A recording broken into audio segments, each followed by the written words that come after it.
Chapter 445. Luonan stood at the edge of the swamp lake in front of Gear. His nose twitched slightly.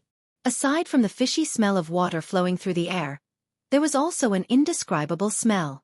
It was very faint, yet it lingered in the air without dispersing. The nose orifice was connected to the lungs.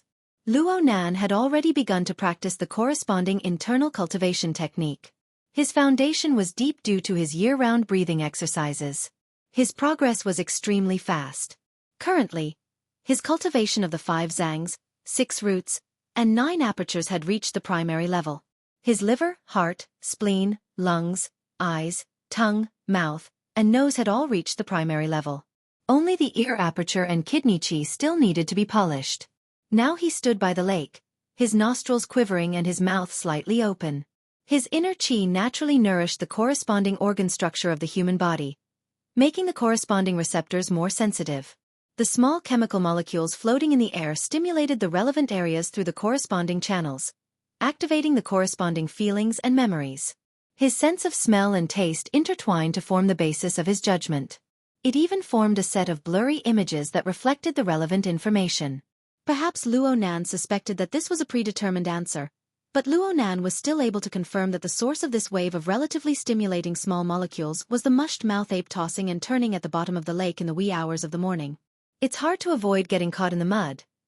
The deeper one cultivated, the more sensitive they would be to the changes in the external environment. The more detailed the information they collected, the closer their perception and judgment would be to the truth. Most of the time, it was beyond the comprehension of ordinary people. It was as if he had the eyes of a ghost that could see through the truth. Therefore, Luonan returned to Gear. He wanted to see if there were too many traces left behind from Midnight's violent summoning. If there were, he would clean up the loose ends to prevent attracting flies. As it turned out, he was right to come. Luonan's soul strength was like an incorporeal cloud that pervaded the void. He used his interference power to disperse the aura traces around the swamp lake as much as possible. Then, he entered the passageway at the bottom of the lake and wiped away some of the burnt mud. At that time, the temperature at the bottom of the lake was indeed very high. Even if the mushed-mouth ape had crossed the boundary between the two worlds, its destructive power was still quite shocking. This was very good. However, it wouldn't be fun if they were discovered early on. Fortunately, Luonan had to clean up Gear and its surroundings every few days, sweeping away all the monitoring devices. Otherwise, it would be even more troublesome. Xie Junping had yet to arrive by the time Luonan walked out of the passageway at the bottom of the lake. Xie Junping sat in the corner of the bar outside the passageway, waiting. He didn't stay idle either. With a thought, the 10 raindrop swords circling the top of the troposphere flew over one after another.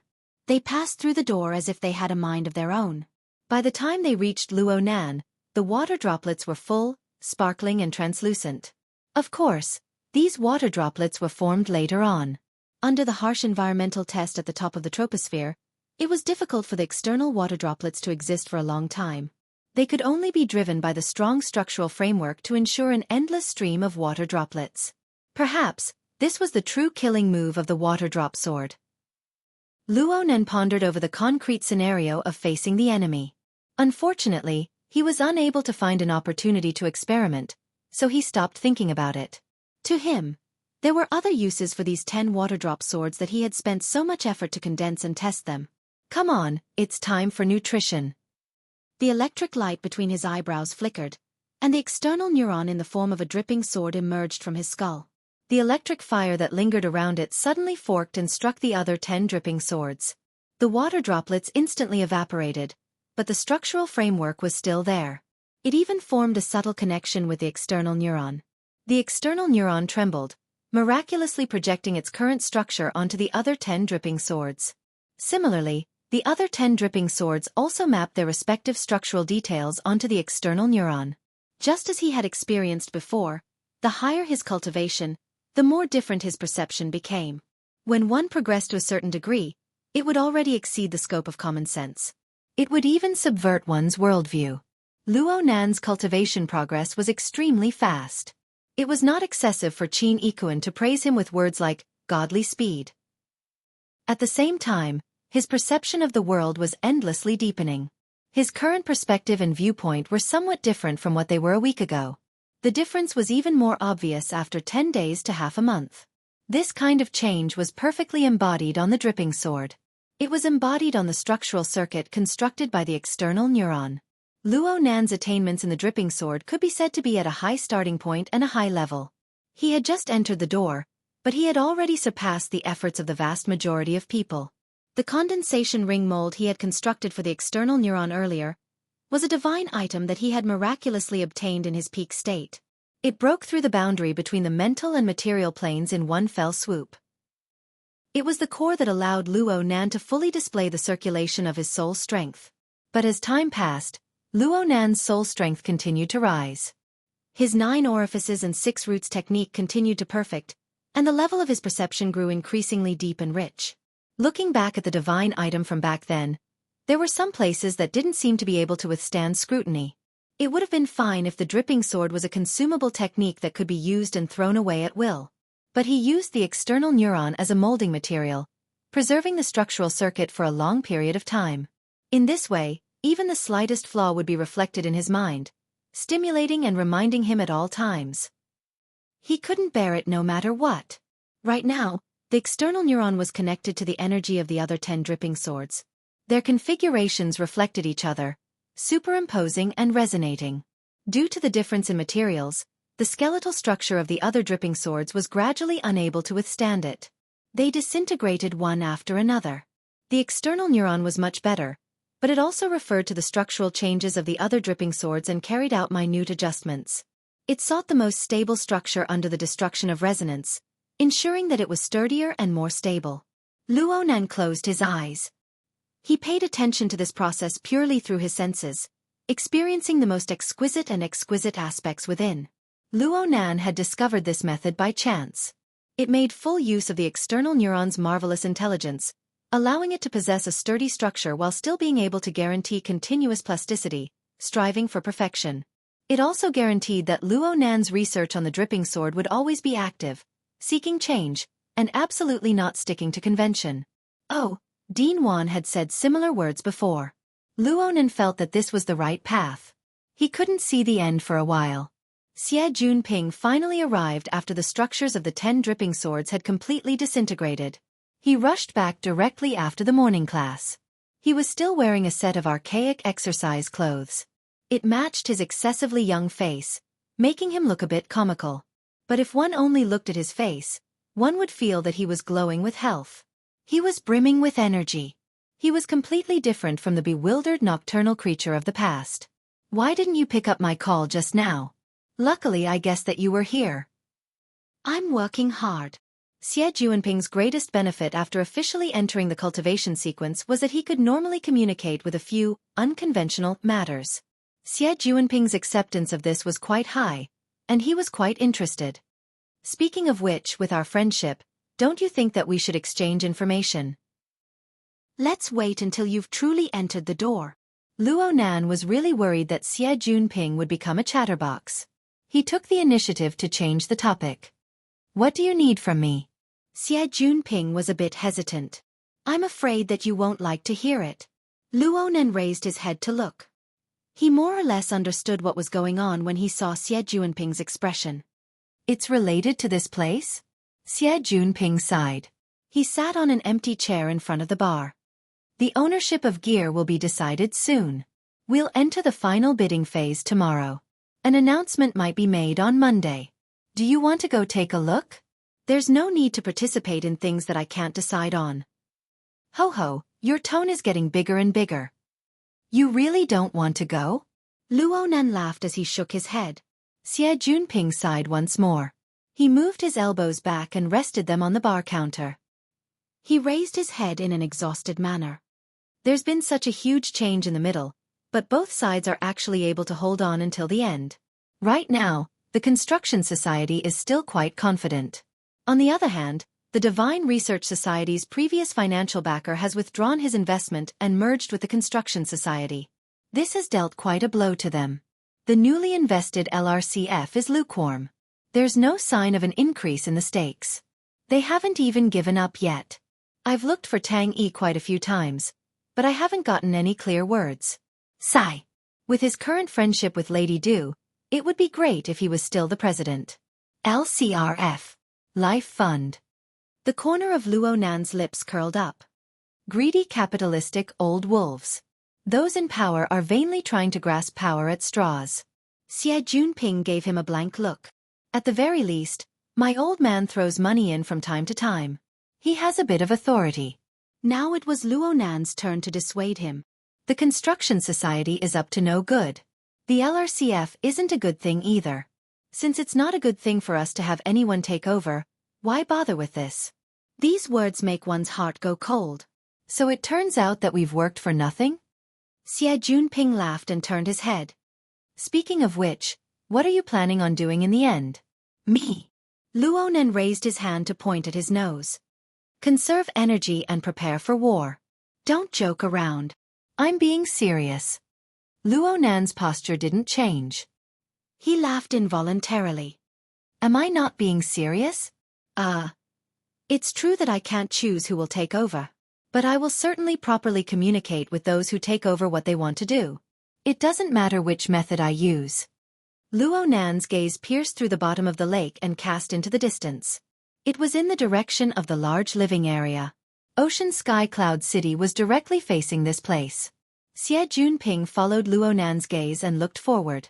All he saw was the turbid and dark bottom of the lake. He blinked his eyes. He didn't understand what was going on. Though I don't understand what you're talking about, it doesn't feel too good. Things won't get complicated, right? I hope so. After all, I don't want to complicate matters. There are far too many vexing matters. Luo Nan sighed. His fingertips moved to the space between his eyebrows. The external neuron mapped the relevant software interface, revealing his notepad. There were a bunch of unfinished matters on it. Big ones. Small ones. Things that could be spoken of. Things that couldn't be spoken of. Things that could be resolved. Things that couldn't be resolved. There were so many things that needed to be broken through. Luo Nan wasn't in the mood to continue chatting when he saw these recorded matters. He stood up and waved his hand at Xie Junping. You go organize the parade. I'm leaving. Don't. The main character will only appear at the most crucial moment. The various teams might not even be able to make it to the city center in the morning with today's scene. The most important moment is in the afternoon. Of course, the best time is still at night. I still want to take a nap here. Chapter 446. This was not the first time Xie Junping had spoken of the miracles of gear. Luo Nan did not find it strange. After all, Xie Junping belonged to his formatting theory system. It was not a big deal for Luo Nan to agree with gear. Moreover, the formatting theory system was in a constantly expanding state. The range of influence and interference grew wider and wider, and the levels grew richer and richer. The corresponding feedback grew more and more abundant. Luo Nan, as the master, had eaten his fill. How could he not allow others to drink some soup? Under these circumstances, Xie Junping had unwittingly mutated his root receptacle. He possessed a foundation that exceeded that of ordinary people. Wan Ta's awakening ceremony was tantamount to capturing Xie Junping's root receptacle, leading him into the door and activating his potential. Surpassing Du Yong on this foundation was a normal phenomenon. As for how things would develop in the future and what they would develop into, Luo Nan needed to analyze the root and make a clear direction before he could make a judgment. Luo Nan drew a profile of Xie Junping in accordance with the artifact mechanism discrimination technique taught to him by the gym master. Xie Junping's life sketches correspondingly appeared in Luo Nan's system. Xie Junping's life sketches became clearer and more penetrating. However, Luo Nan also thought that Xie Junping was a member of the formatting theory system. As for Wan Ta's law of creation, it was also a system. Luo Nan needed to pay attention to whether or not there would be problems with two systems at the same time. He had a pensive look. I need to have a chat with Dean Wan later. Xie Junping did not know how many thoughts went through Luo Nan's mind in the time it took for him to turn his face. He mistakenly believed that Luo Nan was the same as him and wanted to ask for guidance from Wan Ta. He rushed to recommend Luo Nan. Let Dean Wan teach you how to coordinate. He teaches different techniques to everyone in the morning class every day. He pays attention to them at the same time and gives pointers at the same time. He is precise and appropriate. Not a single one is missing. His ability to multitask is truly amazing. This was the second time Luo Nan heard someone recommend Wan Ta's coordinate technique. The last time was from Di Wei Wu. One could imagine how deep of an impression this skill left on people. He was not pretentious. He nodded and said, "I will learn it if I have the chance." Xie Junping chuckled and reached out to grab Luo Nan's shoulder. This isn't a skill that can be grasped just by learning. Dean Wan said that from the beginning, one needs to go through 6 stages. Temperance, habit, ritual, precision, efficiency, and coordinate. Each stage requires a large amount of practice. It takes a long time to form habits and instincts. It takes at least 3 to 5 years. So you were talking nonsense just now? Of course not. I just think that ability users like you would be more likely to accept it than us. Also, before you learn it, don't you need my help? Xie Junping grinned cheekily. He put one arm around Happy's shoulder and used the other to pat his chest. Look here, Xie Junping from Heaven Crystal Creatures. Thank you, young Master Xie. No, Nanster. Please call me Director Xie. Xie Junping's nose was about to touch the sky. Right now, I'm already the CMO of Sky Crystal Biology's research and development subsidiary. The company's current market value is 5 billion. From a standard perspective, I've officially entered the cultivation sequence of Sky Crystal Biology. CMO, Chief Marketing Officer. Yes. The Chief Marketing Officer of a drug R&D company is a pharmaceutical sales representative? Xie Junping pushed him away. Enough. Other than those people in the company, I'm the first one to tell you. Is this how a brother should express himself? You've got to be shocked a bit. Luo Nan clicked his tongue twice. Okay. You can hold it in until now. You can hold it in. I have to thank Dean Wan. Actually, I was about to explode when I heard the news last night. But today, I did my morning classes and read the scriptures. It seems like I'm fine again. Luo Nan quietly watched him act pretentiously until this fellow couldn't help but grin. Hurry up if you want to congratulate me. A company with a market value of 5 billion couldn't be considered top-notch in the eyes of a rich second generation like Xie Junping. But the information behind it was indeed worth celebrating. I remember you saying that your family's old man would rather hire a professional manager and set up a charity fund to raise money than let you take over. How many years? Cough. How many days ago was that? That's why there's an old saying.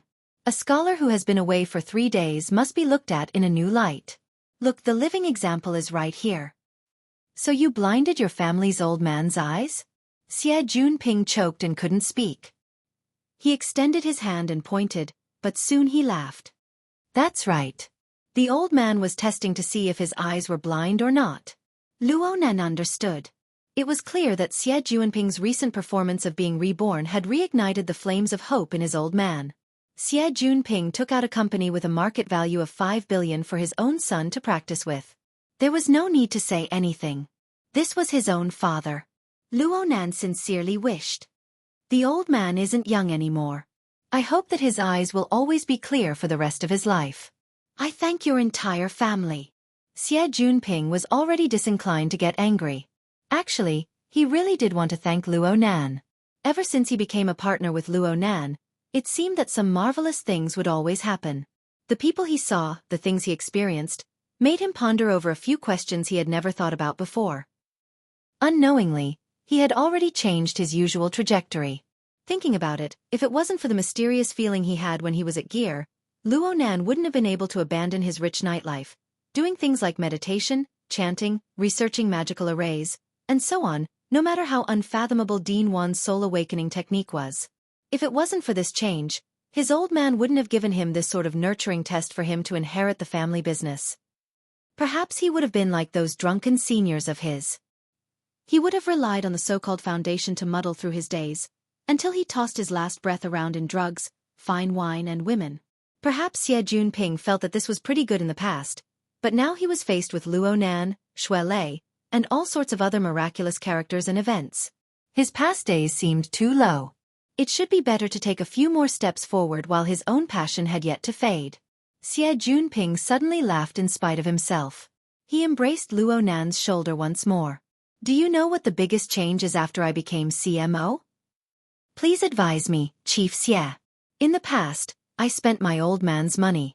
There were many times when I couldn't find a reason to spend it, and the amount was very awkward.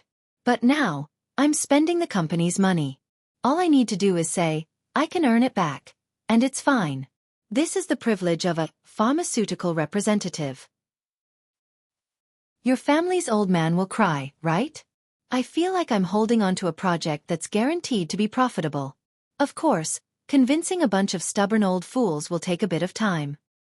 Are you sure? I'm sure, and I'm sure. After all, the only person I really want to convince is my old man. I understand him all too well.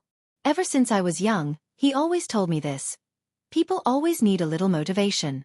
After all, our vision is only so far. Xie Junping straightened his arm and raised his thumb, squinting his eyes as he took aim. Start with small things that are easy to solve. Get rid of them first and get a sense of accomplishment. It's the same as stepping on the gas pedal. Then you'll enter the fast lane. Under the effect of inertia, you'll keep doing it until the next motivation arrives. So I don't need to promote a lot of new drugs. I don't need to double the company's profits either.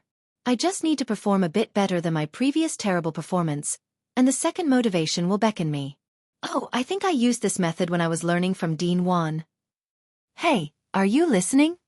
Luo Nan was dazed for a bit. He nodded and said, make your family's old man happy, and I'll give you a $5 billion company as motivation. Is that right? More or less. Then I wish you an early improvement. Luo Nan looked at his watch, waved his hand, and walked out. Hey, let's talk about the $5 thing. Xie Junping finally had a channel to vent his excitement. He grabbed onto Luo Nan, not wanting to let go. It's not like you're going to have a parade. Where are you going on the weekend? I got pointers from your family's old man. I'll go out and put it into practice. Ha! I'll find the easiest problem to deal with. I'll get some motivation or something. Chatting really did help open up one's mind. Luo Nan unwittingly sorted out a bit of a thread from a pile of vexed matters. Right now he was faced with a pile of vexed matters that could be roughly divided into 3 types. The first type was the type that had the heart but lacked the strength. For example, he had to clear his grandfather's name and make formatting theory a prominent school of thought. He would practically have to make the entire world his enemy. It was absolutely impossible to accomplish in a short amount of time. This included Quantum Corporation, the Ability User Headquarters, the Order of Justice, and other new and old grudges. These were the main bodies that gave him enormous pressure. The second type was the type that worked for a long time. For example, cultivating, studying, supplementing his general knowledge, and so on. It was hard to see results in a short period of time, but he had to spend time on them every day. He could not slack off in the slightest. The third type was the type that could be resolved. Most of them were temporary missions, as well as small troubles that he encountered on a daily basis. These 3 types of matters were tightly interwoven together. They gave him pressure, took up his time, and distracted his mind. In the end, they destroyed his state of mind, causing him to be constantly affected by negative emotions. He was constantly fretful and restless. Right now Luo Nan was already clear that he was unable to completely eliminate the pressure. It was also impossible for him to lower the quality of his cultivation. This problem would inevitably exist for a long time. But looking at it from another angle, what he could do under these circumstances was actually simpler. Cut the tangled hemp with a sharp blade. He could use the fastest speed to resolve all the miscellaneous matters. He could sever the messy branches that were distracting his mind and let his energy return to the main path. He could also receive incentives in passing. Luo Nan pulled out a thread with great difficulty. He wouldn't waste any more time. He bid farewell to Xie Junping and walked out of gear. He took a look at the credit balance in his personal account. In terms of wealth, a 7-digit number was quite pleasing to the mind and body. He needed to make some extra money faster. Trigate Securities business wasn't too difficult, and it had the highest quality-price ratio. Once it was completed, there would be a large amount of income. Perhaps he could even give the Devil Ray a down payment. It could be said that this was related to combat strength. It was necessary to speed up the progress. Working overtime on the weekends. That's it. Luo Nan used the Hexa-ear to open a high-precision city map and loaded the team's search data onto it. He could see that the search range had expanded to the core city area in half a month. There were results, but there were also negative results. According to the latest intelligence, there was a high probability that the degree of invasion of the mutants had risen from the first stage of external infiltration to the second stage of primary infection. On a level that they were unaware of, there was even the possibility of a third stage of a new type of mutant. Luo Nan was quite baffled. Things had already reached this point. The Xia city government was still sealing off the news. It was quite shameless. Chapter 447. Luo Nan never expected that things would actually develop to this step when he first accepted the mission of preserving the genes and ecology of the native species. Though Luo Nan hadn't put much thought into this matter over the past half-month, he had still borrowed his knowledge to participate in a few meetings. He knew very well that he couldn't complete the mission alone. Therefore, for the first time in more than 10 days, he took the initiative to contact his nominal partner, Peony of the Hidden Indigo firm. Luo Nan walked through Ink's channel. This crow believer had been following by Peony's side recently. Using Ink as a medium was undoubtedly the most convenient. But when Luo Nan's telepathic thoughts shifted to absorb Ink's perceptual information, what appeared before his eyes was a world of darkness. Luo Nan spent a few seconds to get a general understanding of his surroundings. This was an alley between tall buildings. The fire escape ladder attached to the building and the automatic conveyor belt connected the building made the already narrow area even more unbearably crowded. This kind of dark and cramped area usually belonged to the recycling layer. In the shadow of the alley, a certain someone was leaning against the wall on the inside of the corner of the fire escape. The narrow corner could not accommodate her long legs, so she had one leg propped up and the other extended out of the staircase, half of her leg dangling in the air. In this way, Luo Nan could naturally see that the person was actually wearing a pair of cotton slippers. They looked fat and clumsy. It was a stark contrast to his handsome leather jacket and skinny jeans. Oh, the snake-patterned pointy high heels that were thrown askew to the side. Although the color was flirtatious and full of nightclub style, she should be able to hold it up. This sister was now shaking the bottle of wine with a mysterious smile on her lips. She looked like she had a hangover. Needless to say, she definitely looked good. But the problem was this nightclub girl who seemed to have just had a crazy night of fun and couldn't find her home. Was she really that free and easy, yet strong and shrewd Peony? If it weren't for the obvious difference in height and facial features, Luo Nan would have believed that he was looking at Cat Eyes, who was drowning her sorrows in alcohol. Under Luo Nan's command, Ink's claws hooked onto the railing of the staircase on the other side of the building. It observed from above. Perhaps she was looking too directly, but Peony suddenly raised her head and met the crow's pitch-black eyes. She raised the wine bottle and gestured.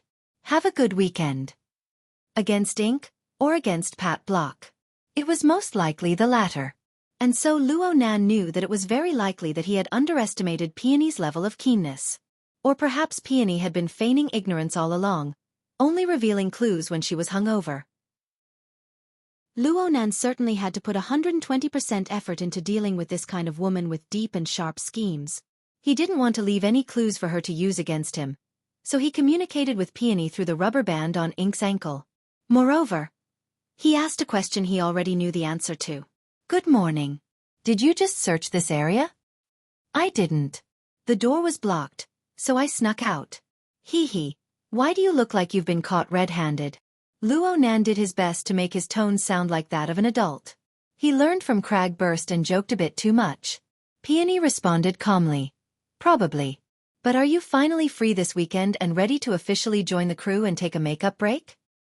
Hey, don't ignore my contribution. Forget it. Luo Nan knew that Peony was looking down on his behavior of not putting in any effort during this time. Frankly speaking, he really hadn't put in any effort ever since he reported the whereabouts of the wing-hand bloodbat. He had received over $1 million in remuneration so far. At least half of it was a bit of a hot potato. Peony didn't bicker with him about this. She just shook the bottle again. I can't keep you company today. I have something to do. Do you know? The World University's birthday is a holiday that belongs to us. Luo Nan was actually speechless. That's right. When he first met Peony, she came out of Acumen College.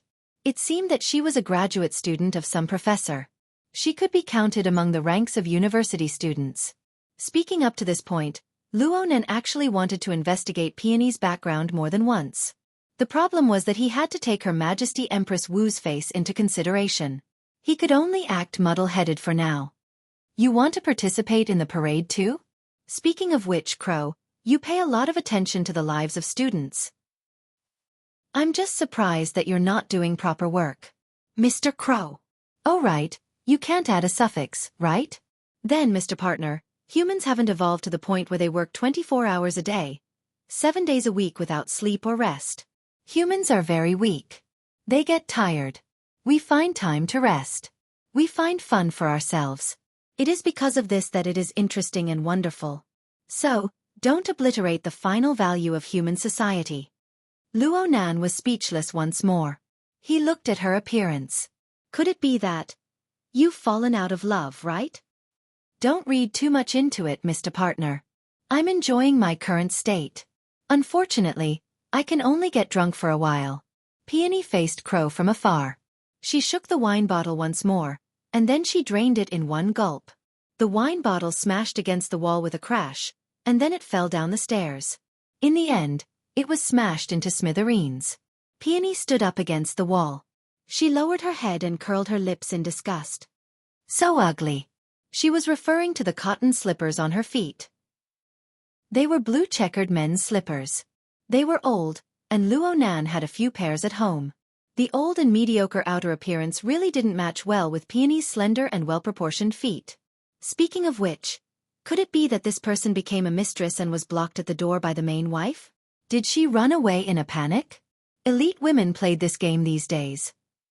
Well, it seemed to be common in television dramas. In reality, this was probably true love.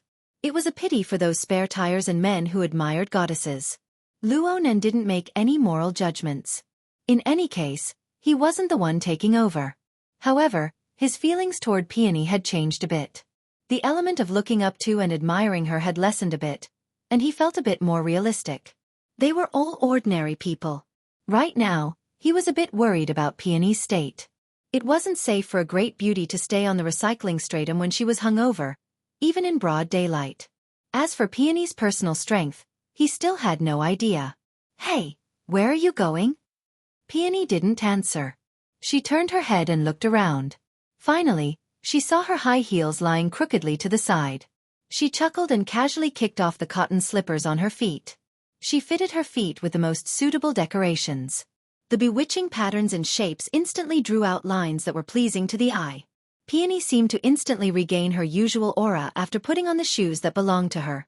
She laughed again and waved her hand at Crow above her. Then she staggered her steps and walked out of the alley. She's definitely right. She's pretending to be calm. Luo Nan pondered over Peony's state of mind as he urged Crow to follow her. The alley went all the way up, slowly going from the recycling stratum to a normal street block. Perhaps the statistics of the public security department were far too accurate, or perhaps Peony had the talent to act in melodramatic dramas. It wasn't unexpected that such a great beauty would bewitch the eyes of some people. In the shadows of the building, a tall and coarse young man brushed shoulders with Peony. When he looked at her from the front, his eyes nearly popped out. He turned his head to look at her back and was stunned for a few seconds. In the end, his heart was clouded by lust. He turned around and chased after her, chuckling as he struck up a conversation. Beautiful, where are you going? Peony didn't pay any attention to him, but the young man's skin was thick enough. He followed closely and didn't let go. Look at you. You didn't drink to your heart's content last night, right? I know a good place. Let's continue another round. Peony continued to move forward, but an inexplicable smile seeped out from the corner of her lips. The young man saw the side of the beauty's face suddenly come alive because of her smile, and he became more and more enchanted. He raised his hand, wanting to hook it around Peony's shoulder. Then he heard a slightly hoarse voice at this time. I know that all life here has never cultivated properly. Ha! The young man's nose was already smelling the fragrance of a fragrant body mixed with the smell of alcohol. From his perspective, this was the smell of desire. Then the stairs came head-on towards him. Thump! The young man simply slammed into the stairs. He didn't move an inch, fainting. Peony didn't even turn her head.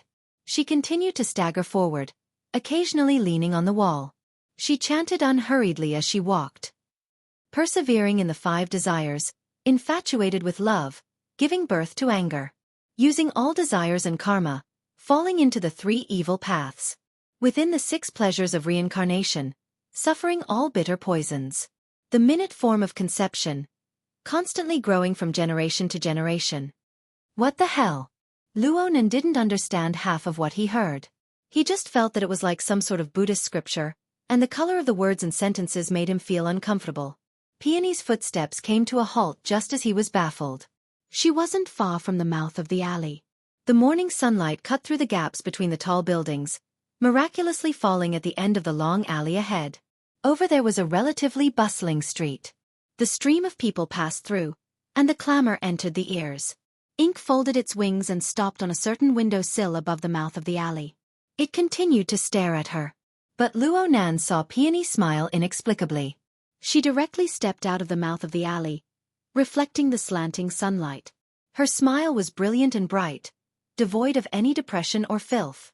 Just like this, she naturally blended into the surging stream of people on the side of the street. However, the most eye-catching thing right now was a group of university students marching toward the City Hall Plaza. Luonan wasn't interested in this.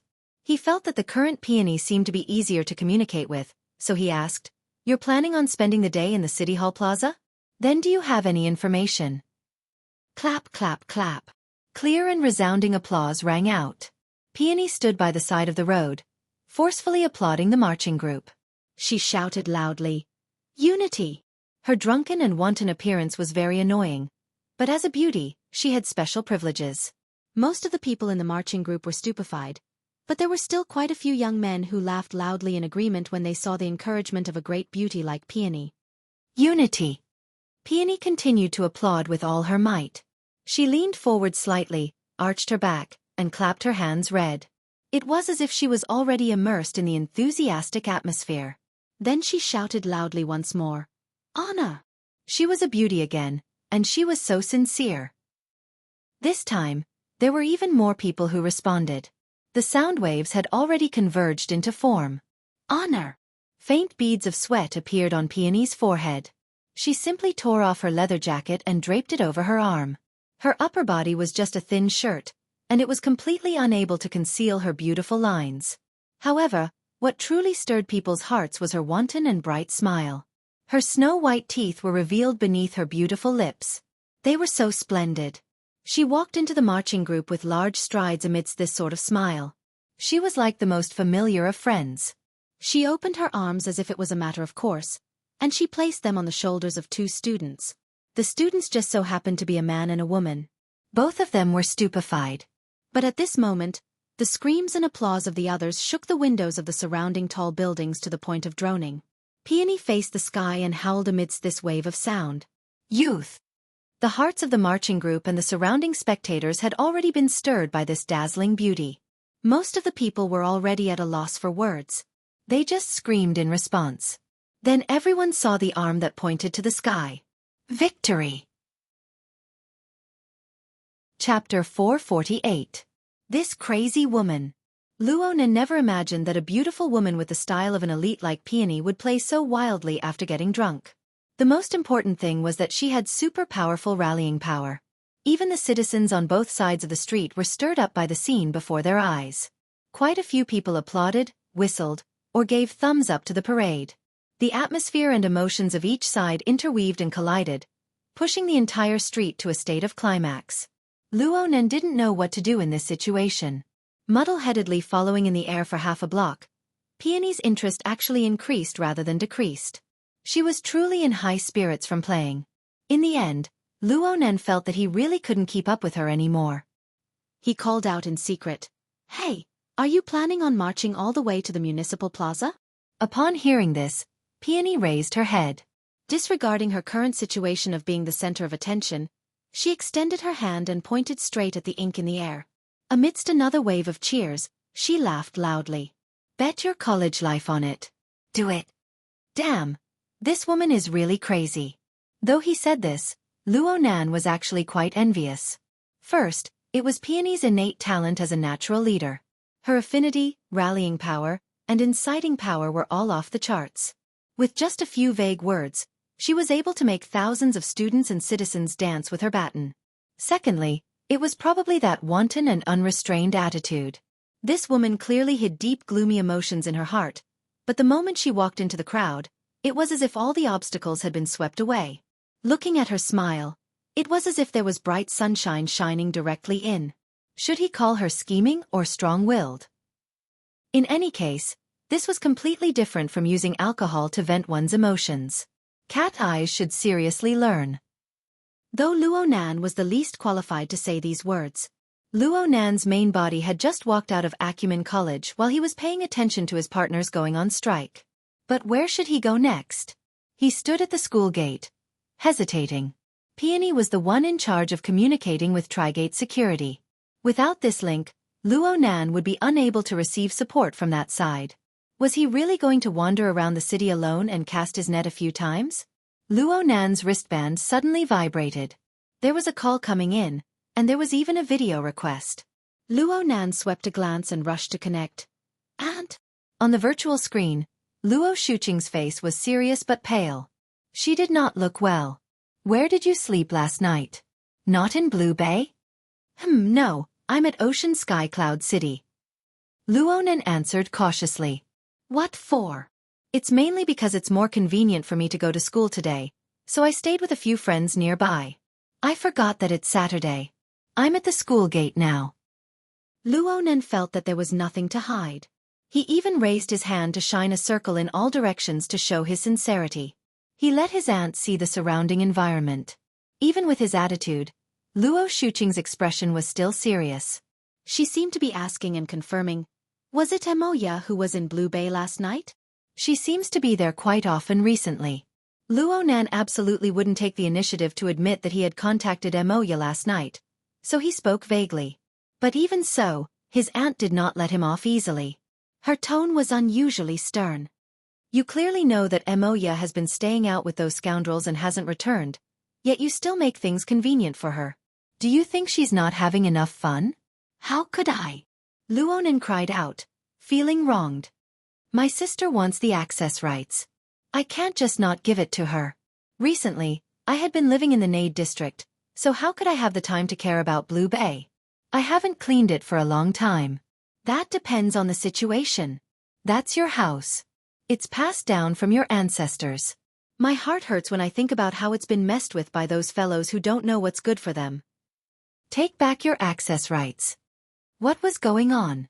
It must be said that his aunt had been extremely dissatisfied with Emoya staying out at night recently, but she didn't have any intentions of squeezing her daughter's living space outside.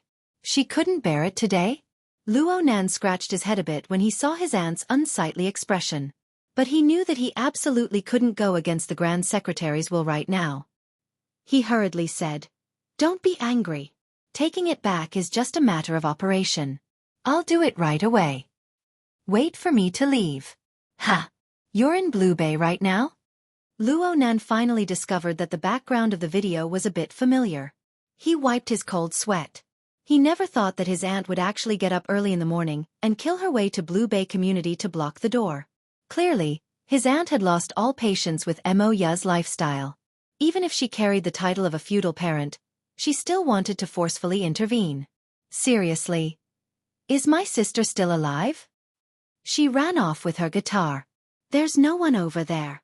Then I'll send you the passkey. You can deal with it as you see fit. No need. Why would I need the passkey for a house under your name? Aunt and I can't differentiate between inside and outside. Luo Shuqing clearly knew that Luo Nan was deliberately trying to be obedient, but this scene was far too rare. Even though Luo Shuqing was in a terrible mood, she still couldn't help slowing down her tone. There's no need to curry favor and act cute here.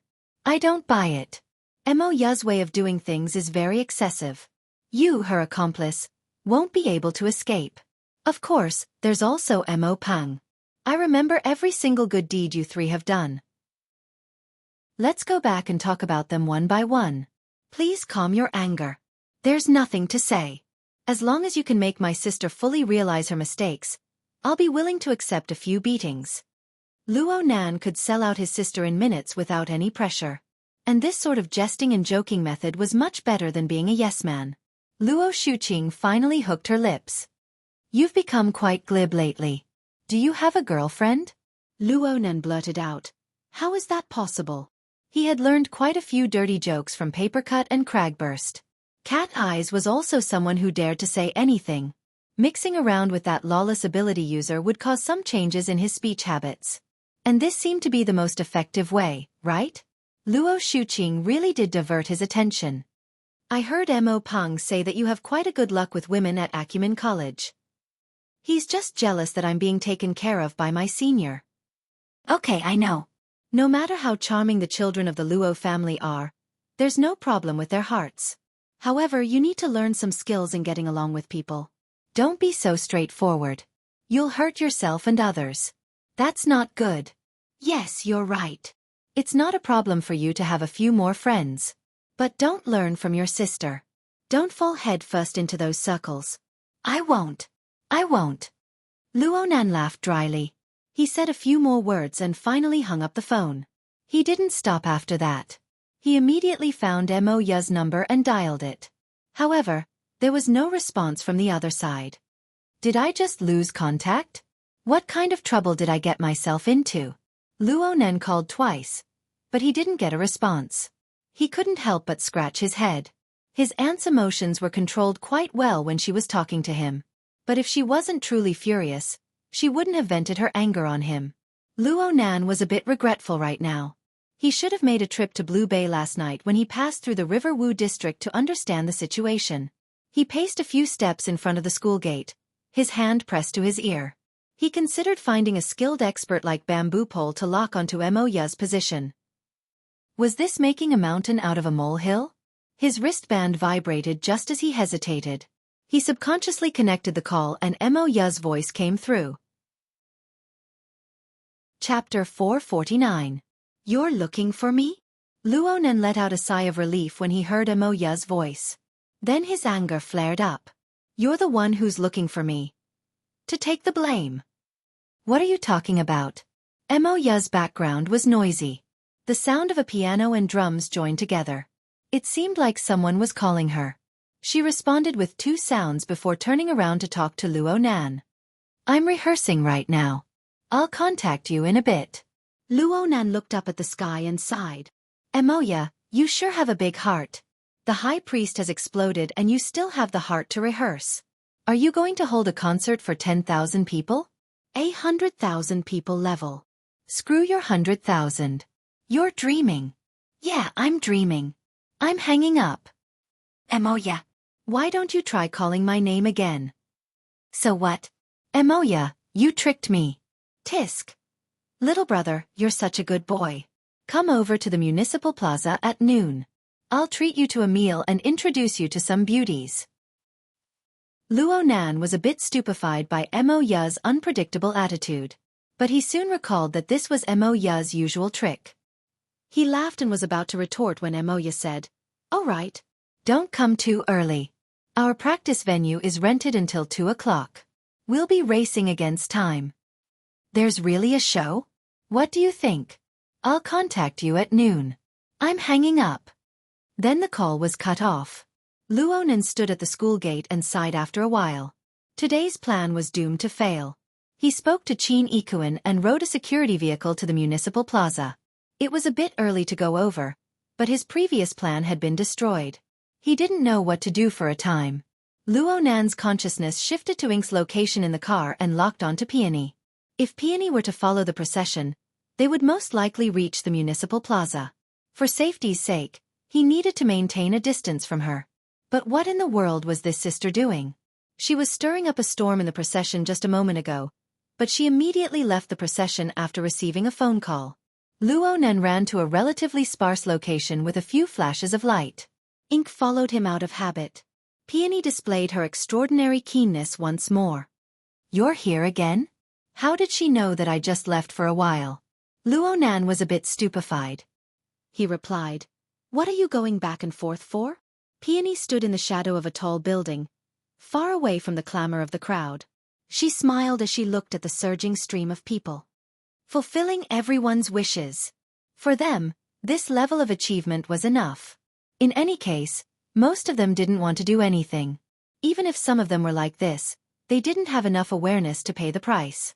It's not even as good as your attitude towards work. Even. That wasn't a good word at all. Peony put on her leather jacket again and laughed happily. Including me, I'm not as good as you, all right? That's why it's good to participate. It's more valuable to work with you. Thank you for thinking highly of me, but now it's my turn. When you said you have something to do, are you referring to watching the parade with me? Go to the municipal square on the way. Municipal square? Where are you going? You're right. That place will be a good place soon. The city government will cry if they hear this. As long as it's meaningful to us. This is indeed a good opportunity. Luo Nan was suddenly unable to keep up with Peony's train of thought. Opportunity? What opportunity? Peony pulled her hair back into a ponytail. She bit a rubber band in her mouth and cast a sidelong glance at Ink. It looks like I overestimated you, Mr. Partner. Luo Nan didn't care about Peony's evaluation. He knew early on that this Miss Peony could toss him in the dust in terms of planning and scheming. She was just stating the facts. His attitude was upright and very calm. You don't need to evaluate my thinking ability. You just need to provide the conditions for me to reveal my search and sensing ability. I believe that this is the meaning of us being partners. Oh, that makes sense. Peony really did seriously consider this for a moment. Then she nodded. That's what the firm told me in the beginning. How could I forget? I'm sorry. Maybe I drank too much last night. Of course, it's more likely that you haven't fulfilled your duties during this time, giving me some sort of misconception. Maybe. Peony tidied up her ponytail and stepped on the high heels on her feet. I need to change this too. But let me first explain the so-called opportunity. Since we're going to the municipal square, as long as it's not a particularly exhausting matter, we can completely handle the related search work. After all, this is an opportunity to collect sufficient samples. Samples? That's right. 3 samples. It's just like what's described in the records of the operation. After this period of incubation, the probability of a third-stage mutant infection appearing has already reached a statistically significant significance. Speak in human terms. In other words, due to the invasion of this batch of mutants, the ecosphere of Xia City has already received serious contamination. Affected by this, it's very likely that a primitive mutant has already appeared by our side. Its original form might be a rat, a wild dog, a crow, or even a person. But in the end, it will become a monster with an intense desire for destruction and an instinct for reproduction. And then, the municipal government is still sealing off the information. Then a biohazard crisis type of blockbuster will play out in Xia City. When that time comes, we definitely won't be able to get the follow-up payment. The firm's reputation will pretty much be wiped clean. I'll lose my job, and my partner will probably have to change employers. Of course, this is the worst-case scenario. Hee, this demonstration is truly righteous. It's also our opportunity. Peony pointed at the gradually departing procession. Look, a procession like this can be seen on over half the streets of the city. There are a total of 954,000 or so registered university students in the Xia City region. They come from over 70 institutions of higher learning. 4 major districts are spread throughout the north, south, east, and west of the city. The number of people participating in the demonstration is over 100,000. And if we include those fellows who join in the fun, the police and civil servants who are responsible for maintaining order, the merchants who seize business opportunities, and service personnel etc., the number of people involved will certainly exceed 200,000. Oh right, there's still a performance tonight. Singers, famous actors, popular boy and girl groups, virtual idols, and so on. By the peak hour of the evening, the number of people gathered within a 5-kilometer radius of the municipal plaza will be between 300 and 500,000 people. Do you believe it or not? Luonan didn't respond. He couldn't help but think about what a canned sardine crowd of 500,000 people would look like. At that time, the residents of every corner of Xia City will appear in the plaza. A sampling rate calculated from the total population of 90 million people in the main city district of Xia City is quite reasonable, whether it's from a sociological or biological perspective. Luo Nan had a general idea, but he still needed to confirm it. What do you mean? Chapter 450. The atmosphere of Xia City in early winter was abnormally fiery because of the university student parade. The closer one got to the municipal plaza, the higher the heat. At 10 o'clock in the morning, there were already over 20 university parades stationed in the plaza and surrounding areas. Under the illumination of the winter sun, the weather could be considered fine. The temperature was neither hot nor cold. The university students, still in their energetic phase, began to wave slogans in the municipal plaza. They chatted with the surrounding military and police, testing each other's limits. Most people knew that today's parade was just a show. Professional skills and cooperation from all sides were indispensable in order to have a happy and brilliant show. Aside from reaching a consensus on this point, everything else was like a plate of loose sand. Luo Nan found a leisure library on the outskirts of the municipal plaza. There was a tea house, a water bar, and a hot drink shop inside. Most importantly, the window position near the plaza was very good. It just so happened that the municipal plaza and most of the eastern area could be seen. He casually tapped the pages of the e-book on the translucent coffee table. 99% of his energy was placed on the plaza, searching for suspicious targets according to Peony's perfect plan. Then he confirmed, "Perfect my ass." There were parades, spectators, passers-by, and so on around the plaza. There were only several tens of thousands of people if all of them were counted. But the stream of people shuttling back and forth had their respective life sketches interwoven together to construct a changing star atlas. It was like an e-book on the table. The words were dense, and page after page flashed past. It was dizzying to read. Right now, the number of people was far from reaching its peak. After the parade and the carnival began at night, it was very likely that there would be 500,000 people. They would be like sardines squeezed into a narrow area with a radius of 5 to 6 kilometers. The range was not a problem, but the density of stars in the living starry sky of 500,000 people was something that not even the center of the Milky Way could compare to. He squeezed out all of his brain juice. Could he color the target? Too chaotic. Too chaotic. Luo Nan's fingers lightly tapped on the table. He changed his tempo and volume to dispel the fidgety emotions in his mind. The order of the plaza was very chaotic right now, but the hearts of people were even more chaotic. Luo Nan had observed the parade that Peony had teased through Ink's perspective. Several hundred people advanced passionately. Their surging emotions formed a layer of scorching incorporeal flames. They had already formed some sort of initial fusion, some sort of embryonic form of a system.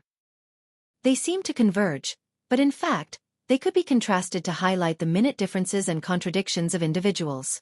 The procession in the plaza did not have this condition at all. Luo Nan could only begin by searching the target itself.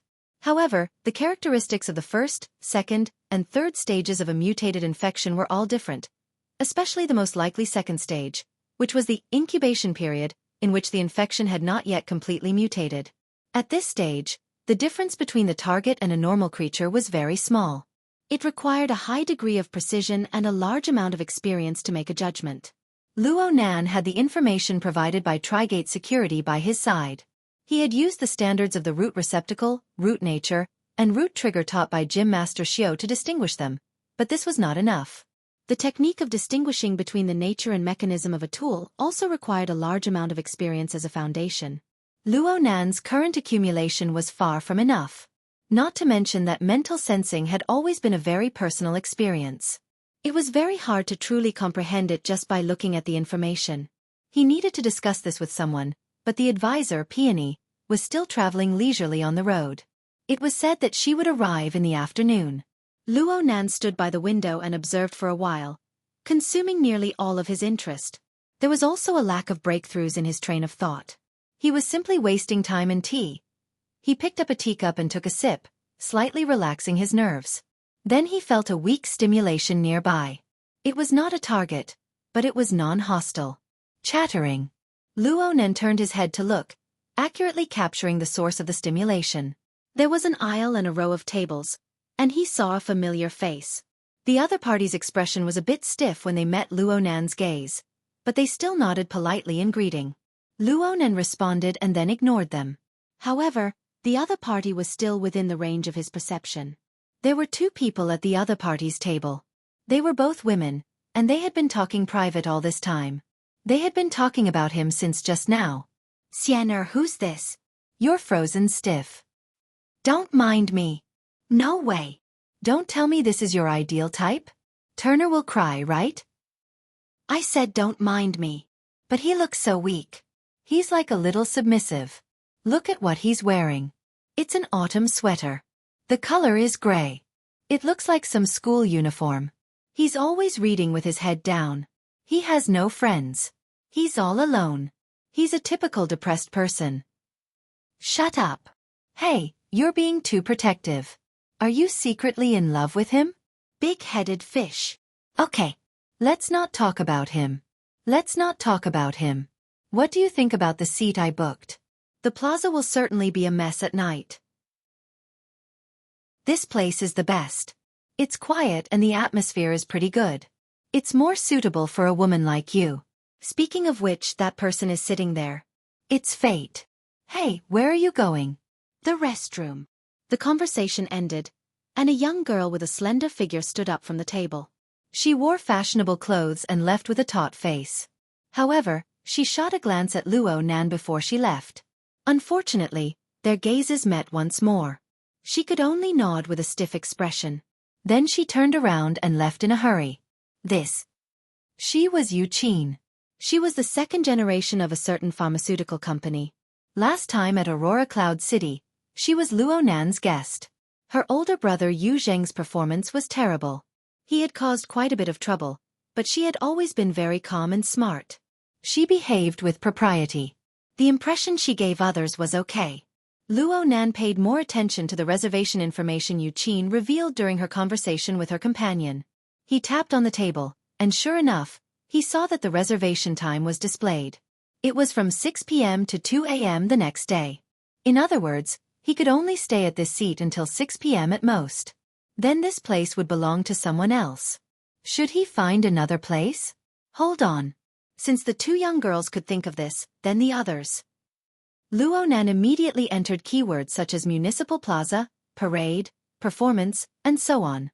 Sure enough, the reservation service had already been activated for the relevant window viewing seats, and the number of available seats was rapidly disappearing.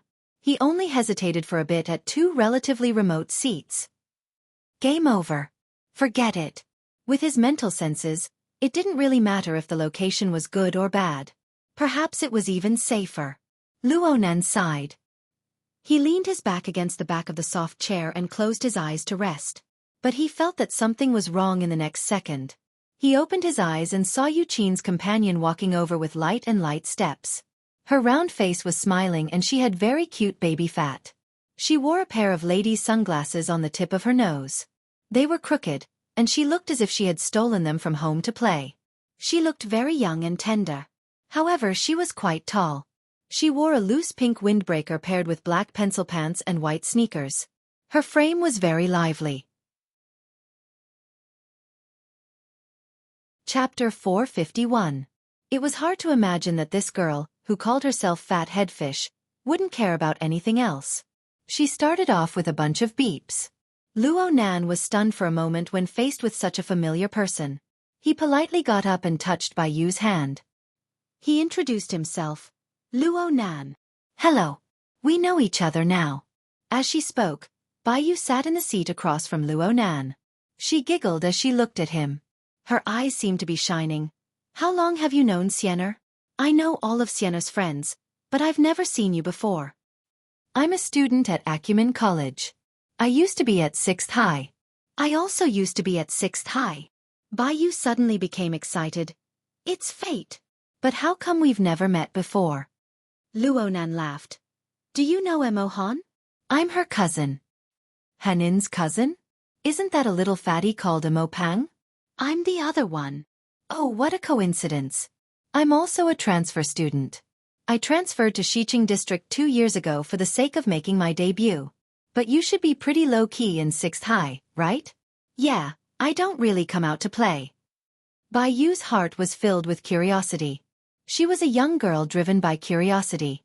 She didn't have any scheming thoughts. Luo Nan suddenly felt that Yu Qin's circle of friends was pretty good. She didn't hate anyone other than her blood-related older brother. It was said to judge people by their friends. Just from this point alone, Yu Qin was quite good. In any case, the perfect plan was ruined. There was still some time before Mo Ya's treat. Luo Nan was bored, so he chatted to pass the time. You just mentioned making your debut. Are you an artist? Humph. Bai Yu made a complicated yet adorable gesture. BHD's youngest Bai Yu will be joining us. Seeing Luo Nan's stupidly lack of reaction, Bai Yu's smiling face collapsed. I knew it. You don't belong to my fan club. Of course, I don't have many fans to begin with. Luo Nan was a bit embarrassed. Sorry, I really don't understand this. BHD is the name of the group? That's right. Bobblehead. But you just need to remember to shake your head, doll. The name is easy to remember. But it's still the 18th line.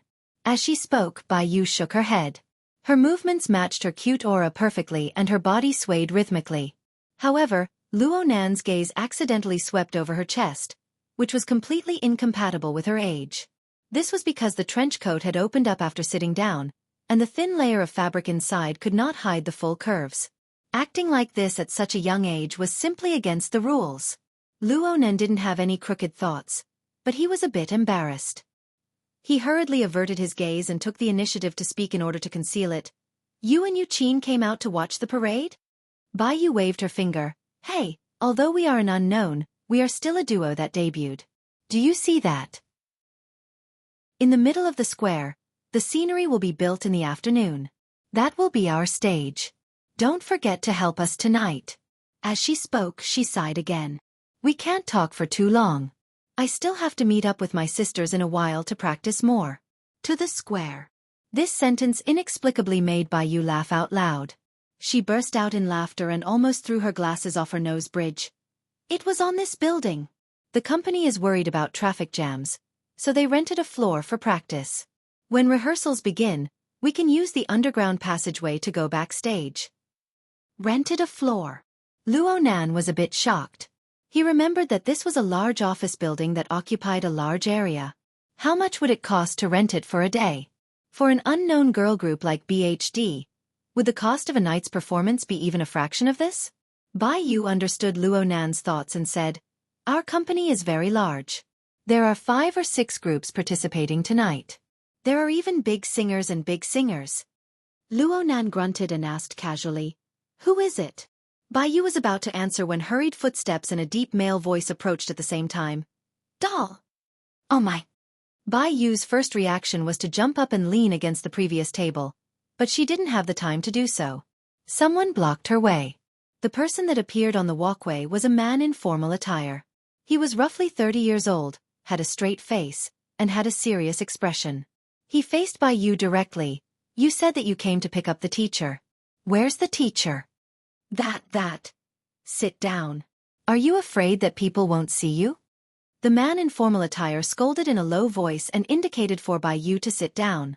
He sat down as well, just in front of Luo Nan. Only now did he cast his gaze towards Luo Nan. The meaning of scrutiny was extremely thick, and his thick eyebrows were knotted together. Your friend? Dating? How is that possible? Bai Yu nearly jumped up again, but she retreated in defeat under the gaze of the man in formal attire. She could only speak pitifully. Brother Jing, you've misunderstood. This is my best friend's husband. Husband my ass. Chatting with Bai Yu was very relaxing, but being entangled with her was boring.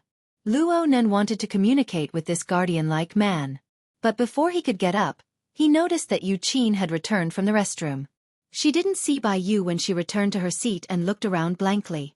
Bai Yu waved at her fiercely. She was mindful of the surrounding environment, so she secretly shouted, Xian, don't get lost. Over here.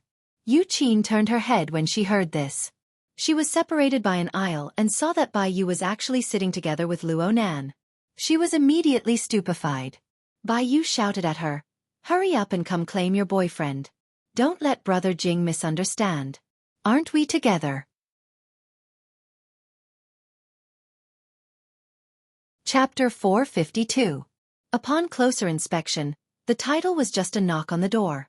The true key was the smile on Hai Jing's face. He opened his mouth wide and revealed his teeth. His unrestrained and smooth expression instantly broke through the solemn temperament of his formal attire. It caused the clean face before Luo Nan's eyes to overlap with a large face with sideburns. Hai Jing, the first lead singer of Mountain Stream, the band Moya belonged to. That was 6 years ago. Moya was still in her 3rd year of high school at the time. She had just joined the band and obtained the position of melody guitarist with her skillful technique. Luo Nan was just a brat who wasn't even 10 years old. He had yet to start researching formatting theory. In today's sense, life had yet to begin. However, Luo Nan still had some impressions in his chaotic and blurry memories. Hai Jing, the lead singer of the band at the time, had a resounding and clear voice. It could be said that he had a gorgeous voice. He was the type that Luo Nan could accept in the noisy and chaotic underground rock circle.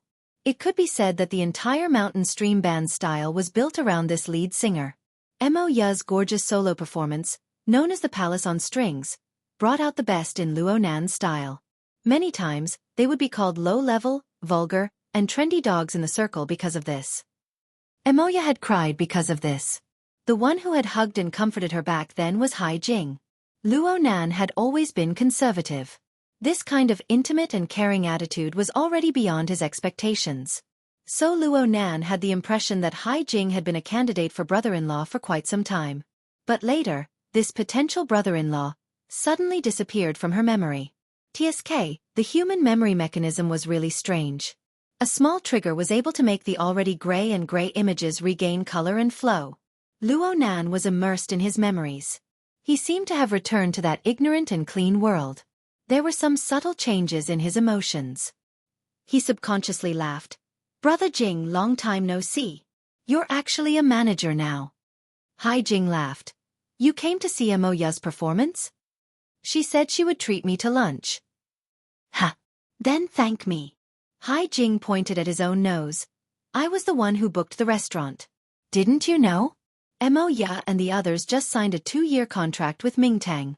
I just so happened to be in charge of today's performance." "Ah, you signed a contract?" Luo Nan was a bit embarrassed.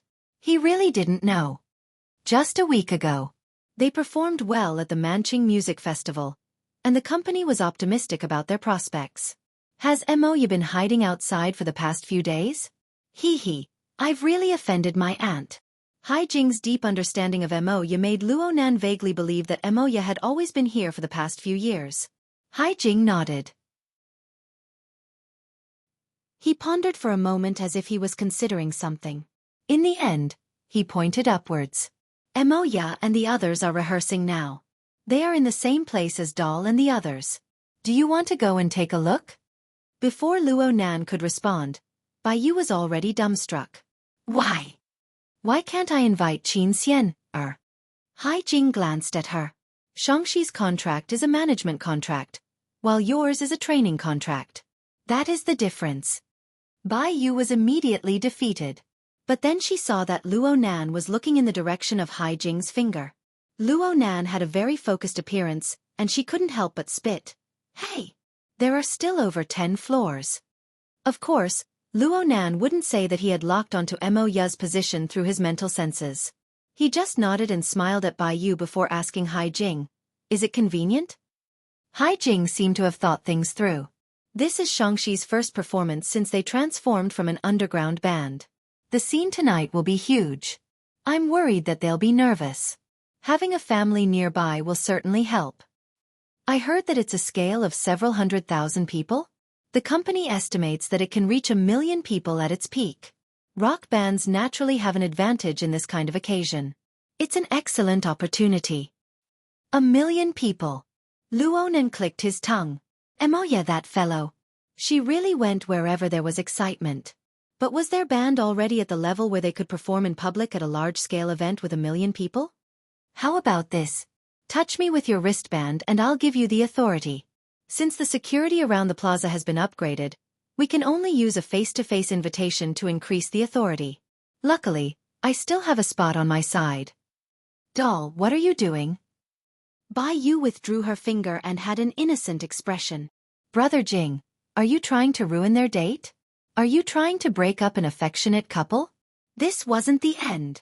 Luo Nan rolled his eyes. Next to him, Yu Qin took a quiet breath. She raised the teapot and poured tea for Luo Nan. Her demeanor was refined and gentle, and it matched perfectly with Baiyu. Yu Qin's appearance was definitely because she still had lingering fears from the conflict last time. She was deliberately acting low and small. Luonan felt that it was pointless. He waved his hand and was about to speak, but Haijing spoke first. 1 is a hire. 2 is also a hire. It just so happens that the company is short on manpower right now. I'll just take in 2 temporary workers. Brother Jing, you have a lot of knowledge. Baiyu gasped in admiration. She gave Haijing a thumbs up and winked at Yu Qin. Yu Qin forced a smile and took another deep breath. She stole a glance at Luonan and remained silent. Haijing quickly shared the authority with them. Then he got up and said, let's not waste time. Let's go back. I'll tell you guys about the things to take note of on the way. Hey, doll, you're not done yet? Baiyu raised her head and revealed a careful smile. Brother Jing, did you forget about the teacher? Haijing was a bit startled.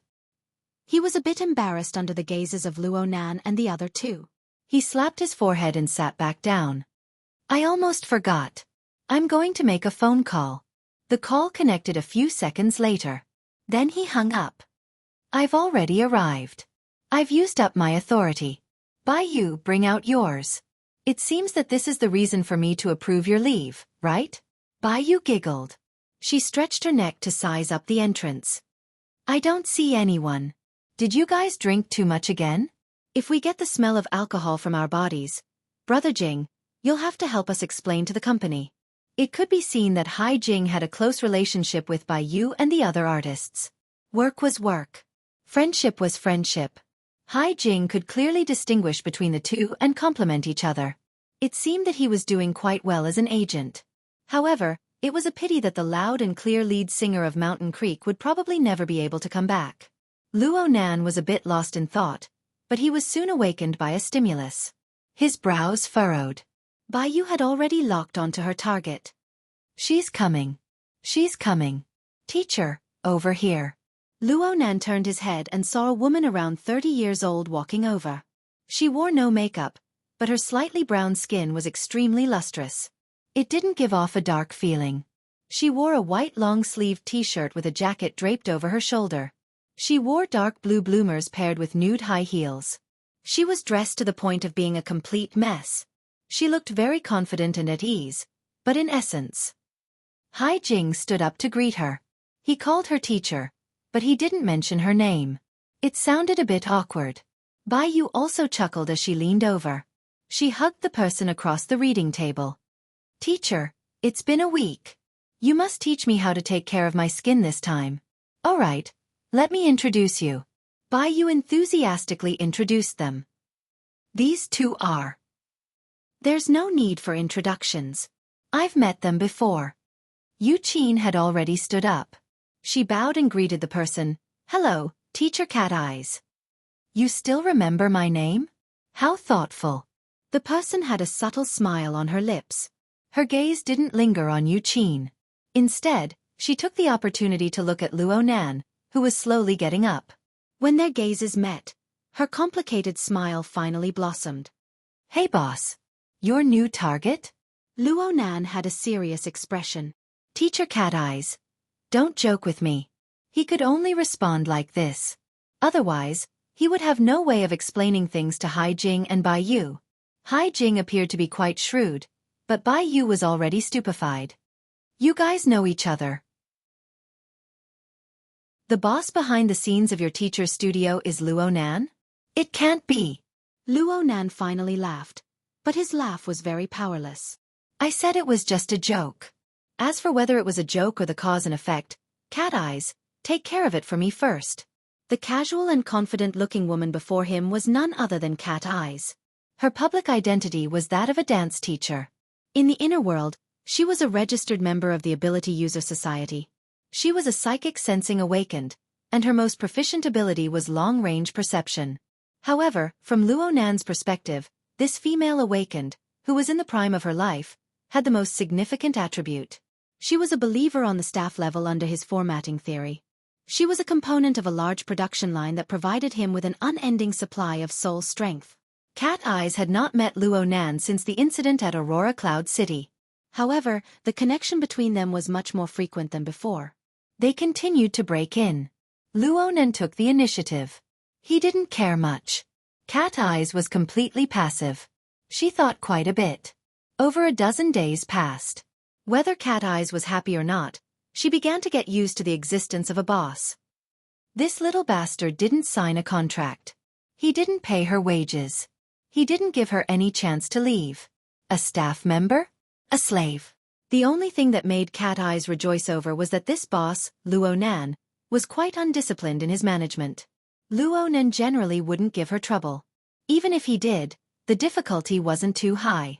Cat Eyes didn't want to change this. So when her emotions stabilized, she maintained this state of interaction with Luonan. She didn't give Luonan any trouble. He and I have been practicing dancing recently. He's a guy who really knows how to make bets. I lost, so I changed the way I address him. As she spoke, she shot a glance at Yuqin. Yuqin cleverly lowered her eyelids. She acted as if she didn't see or hear anything. Haijing laughed. So that's how it is. Bai Yu asked in a silly manner, "What kind of bet?" "Bet on your life or something like that." Cat Eyes laughed as she stroked Bai Yu's face. "Let's go. From the moment we meet, time starts. Pay by the minute."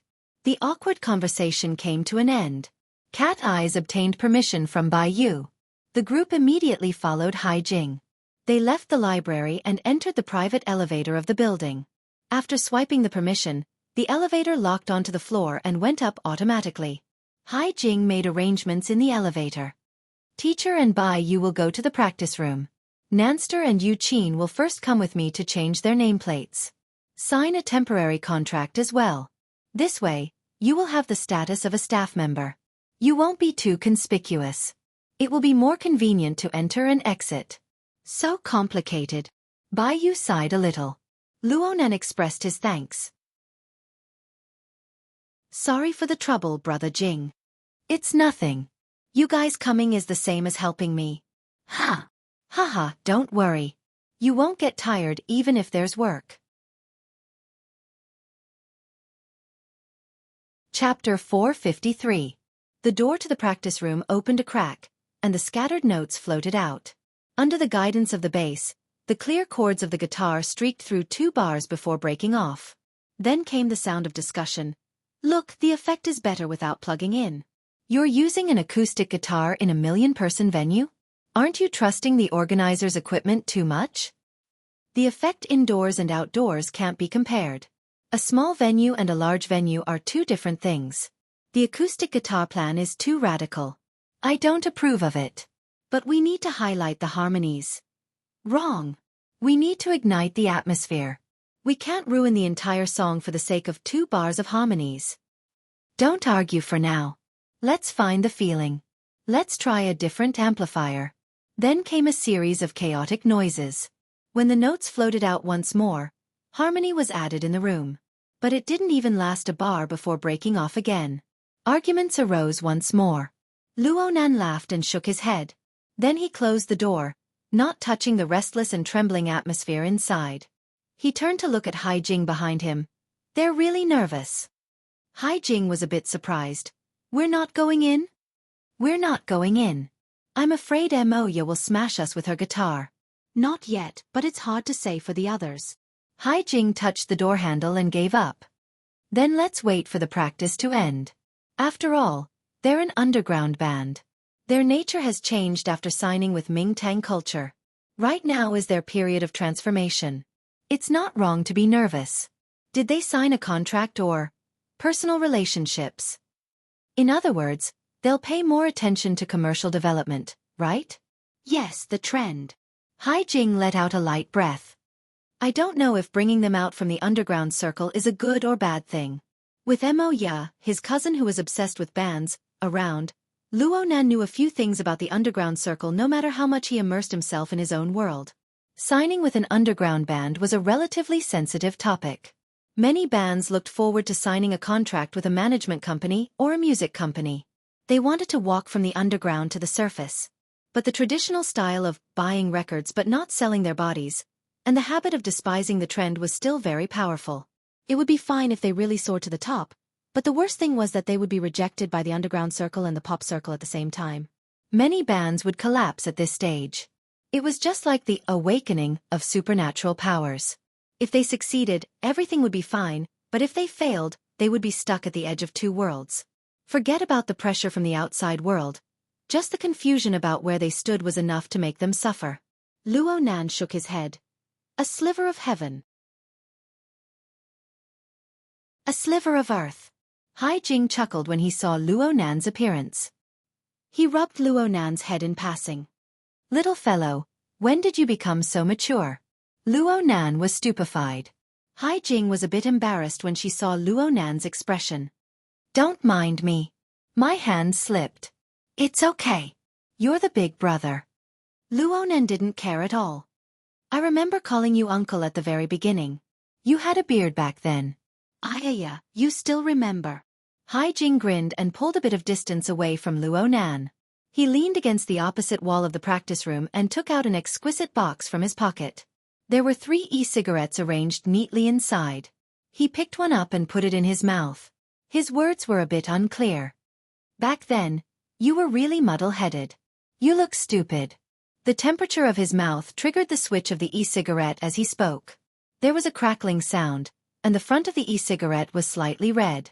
Smoke rose in spirals. Luo Nan watched the red light on and off the front of the e-cigarette, and some memories from the depths of his brain resurfaced. Maybe. You even said that my surname shouldn't be Gong. I should be called Gong. If I don't ring, I won't ring. Then you splashed your fruit juice on my face and extinguished the cigarette.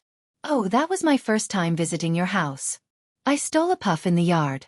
Why did I have to talk so much? So embarrassing. Hai Jing waved his hand. He stuck his head to the wall and forced his face to the ceiling. He looked like he didn't have the face to see anyone. Perhaps this was also called not being proper. Luo Nan was more familiar with this image compared to Hai Jing's well-dressed suit. He laughed again and said to Hai Jing, "There's no band that doesn't want to sign a contract. I don't know about Moya. My aunt has always felt that the underground circle is too chaotic. If she knew that Moya signed with a proper management company, she should be happy. The underground circle is chaotic. This circle isn't peaceful either." The e-cigarette in Hai Jing's mouth shook up and down. Mingtang culture is facing a change in its shares. It's a matter right now. Forget it. Let's not talk about this. Luo Nan felt a bit of empathy. Not being able to enter the circle of the awakened was one thing. Truly entering the inner world seemed to bring all sorts of troubles. Obsession underground. Troubles in the sky. None of them can be avoided. Okay. You've become a philosopher. Did something hasten your maturity? Luo Nan blinked and changed the topic. Brother Jing, you still quit smoking in the end. I haven't really smoked for the past 2 years. It's funny when I think about it. I can't quit no matter what when I'm singing. But once I stop singing, it's all over. Hai Jing's wristband vibrated at this time. He lowered his head to look at it. Then he straightened his body and removed the e-cigarette. Here comes the trouble. I'll take you to find a place to rest. There are quite a few empty rooms here. Wasting them is wasting them, but safety and privacy are guaranteed. Luo Nan nodded and followed. Hai Jing put the e-cigarette back into the box. He suddenly thought of something and waved the box. All right. Thank your uncle for me. He was the one who recommended this Star Ember series to me. Luo Nan laughed without saying anything. But he suddenly remembered. Moya had so many friends. Among the men, only Hai Jing was able to visit her home alone and enter her room. Perhaps this was the key reason why he mistook Hai Jing for his brother-in-law? Mistook. Mingtang culture was one of the organizers of this parade. Before the official performance, there were a multitude of matters to attend to. Hai Jing said that he was going to lead Luo Nan to find an empty room to rest in. But he hadn't taken a few steps when an urgent matter came pressing down on him. He needed to rush over immediately. Forget it. You go by yourself. Room 5627.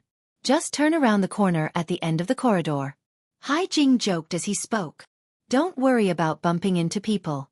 It's fine if you try one by one. Every practice room has its own privileges. You can't enter without authorization.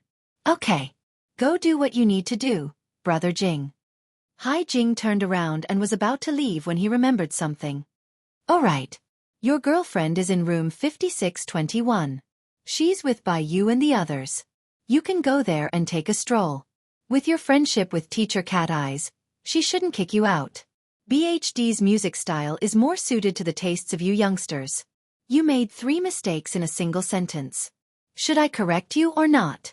In the end, Luo Nan could only accept it with a smile. Hai Jing wanted to rub Luo Nan's head, but he came to his senses in time. He placed a palm on Luo Nan's shoulder. Have fun this weekend, but you need to show some concern for your sister. Luo Nan looked pensive as he watched Hai Jing leave in a hurry. 5627, 5627. Luo Nan followed Hai Jing's instructions and found room 5627 in the corner. He was just about to reach his hand out to grab the door handle when he suddenly stopped. He raised his head to confirm the room number. 5627. That's right. There are no problems with the privileges. But why were the 2 people inside able to go in? And why were they having fun so much? The use of mental senses actually manifested here. Right now, there was only one thing he was conflicted over. Should he continue watching? Or should he continue watching? Luo Nan sighed outside the door. There was a saying in Hai Jing that was very true. The industry was very messy. Youngsters these days were quite knowledgeable. No one was a pure white lotus. Luo Nan had attended health classes before. Mo Peng would sometimes sneakily give him some indescribable materials and the like. Luo Nan was not lacking in concepts. But he had devoted himself to researching all sorts of theories since the age of 10. He worked every day and night.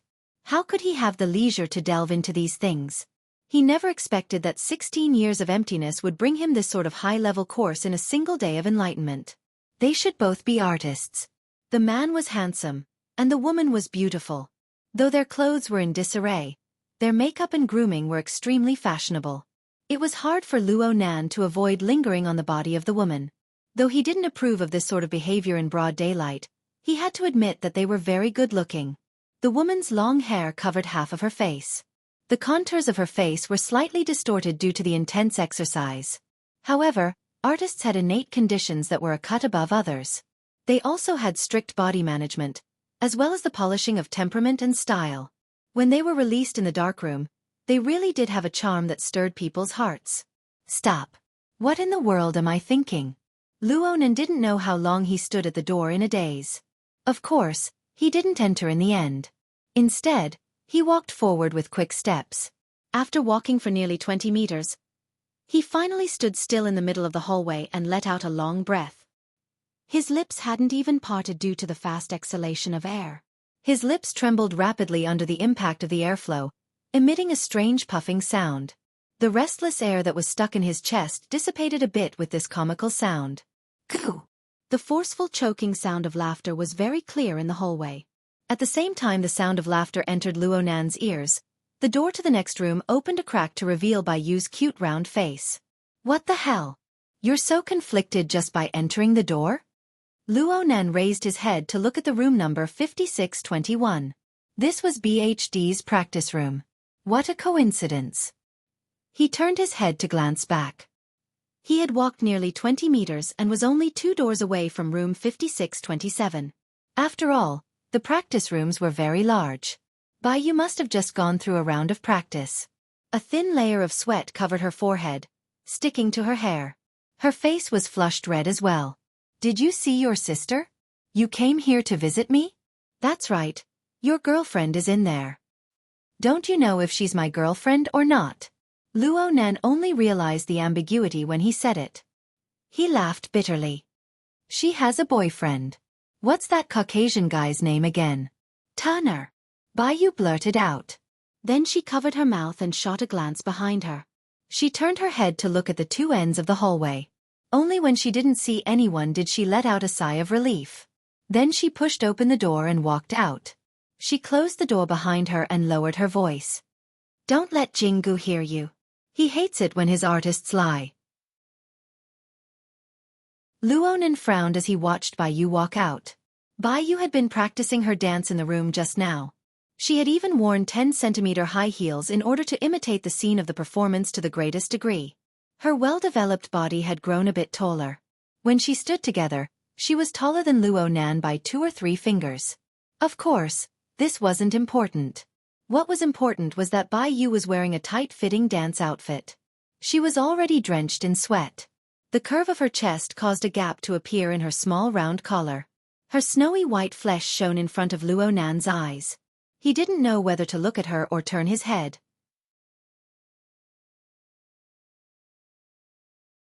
Chapter 454. It was probably the legendary goblins that got to their brains. Luo Nan wanted to smack his own head. He felt that he wouldn't be more embarrassed than he was right now if he were to fight with an extraordinary. Okay, this was an exaggeration. A moment of embarrassment was far from being comparable to a duel of life and death. Ever since he entered the inner world, everything he encountered was much more difficult than what he was facing now. Compared to the true predicament he faced, the current encounter was nothing more than a small stumble in adolescence. He had overcome even greater difficulties. There was no reason for him to shrink back now. No, there was no reason for him to be a slave to his desires. Luo Nan's mind fluctuated with a few thoughts, and he felt much better. He took a deep breath and maintained a steady tone of voice. I understand. Go back and practice. Where are you going? Did Brother Jing really arrange work for you? Ah! Before Luo Nan could think of a good reason, the sound of noisy footsteps could be heard from the other end of the corridor. A large group of people circled around the corner, room 5627, and walked over. The most eye-catching people in the crowd were the bodyguards with strong bodies in suits and leather shoes. They formed a dense layer around the perimeter. There were also service personnel with work nameplates hanging to the side. However, the most eye-catching person was a fashionably dressed woman in the deepest part of the crowd. She wore sunglasses, and her head was slightly raised. She was surrounded by people, and her aura grew more and more powerful. The spacious hallway became exceptionally narrow because of the arrival of this group of people. The wild mandarin ducks in room 5627 heard the noise. They tightly hugged each other from a negative distance. Under panic and stimulation, they secreted large amounts of dopamine, serotonin, estrogen, and so on. Their entire bodies responded, and they even confused the boundaries between pleasure and fear. Only now did Luo Nan discover that he had been paying attention to them all this time. This was really... The result of seeing oneself clearly was often awkwardness. Awkwardness wasn't a poison. One wouldn't die from suffocation. Luo Nan thought that he was the only one who knew from beginning to end. At most, he would be able to research the information in private. This was a benefit brought to him by his ability. It was fine as long as he didn't get affected by it and reflected his desires into reality. Luo Nan's mental construction had just reached a certain level when he suddenly felt a tug. He turned his head to look and saw Bai Yu's taut face. She gave him a meaningful glance to get closer. Her body language was quite nervous. With Luo Nan's current attainments in body techniques, he obviously wouldn't be tugged by a little girl. But, seeing Bai Yu's expression, he took the opportunity to walk over and the two of them stood against the wall. Bai Yu let out a sigh of relief. She then lowered her head and crossed her hands over her abdomen. Her posture was as proper as a flight attendant's. At this moment, a group of people happened to pass by. She immediately smiled and greeted them in a low but clear voice. Sister Weiwei, Director Wu. Even with Luo Nan's eyesight, he wasn't able to see whether or not the powerful woman responded. Instead, a middle-aged man in his 50s spoke to Luo Nan's side. Don't loiter around outside. If you need to practice, go practice. The dense mass of people walked past. They made a right turn at the end of the corridor, breaking away from Luo Nan and Bai Yu's line of sight. However, Luo Nan's mental senses remained clairvoyant from beginning to end. At the corner was a semi-sealed passageway. The passageway was locked by a transparent electronic door. At the end of the passageway was a carved double door. Behind the door was a rather luxurious suite that could easily fit dozens of people. The group of people walked into the suite. Not long after, the service staff who had just followed them in hurriedly left, most likely having received a task. Seeing the service staff pass by, Bai Yu stuck out her tongue. I got caught. I have to get out of here. Hold on, who's that? Director Wu. She's the head of the company's artist department. Brother Jing's immediate superior.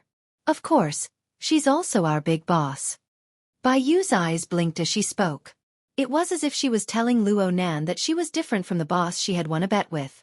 Luo Nan's heartbeat sped up a bit when he was stared at by these eyes.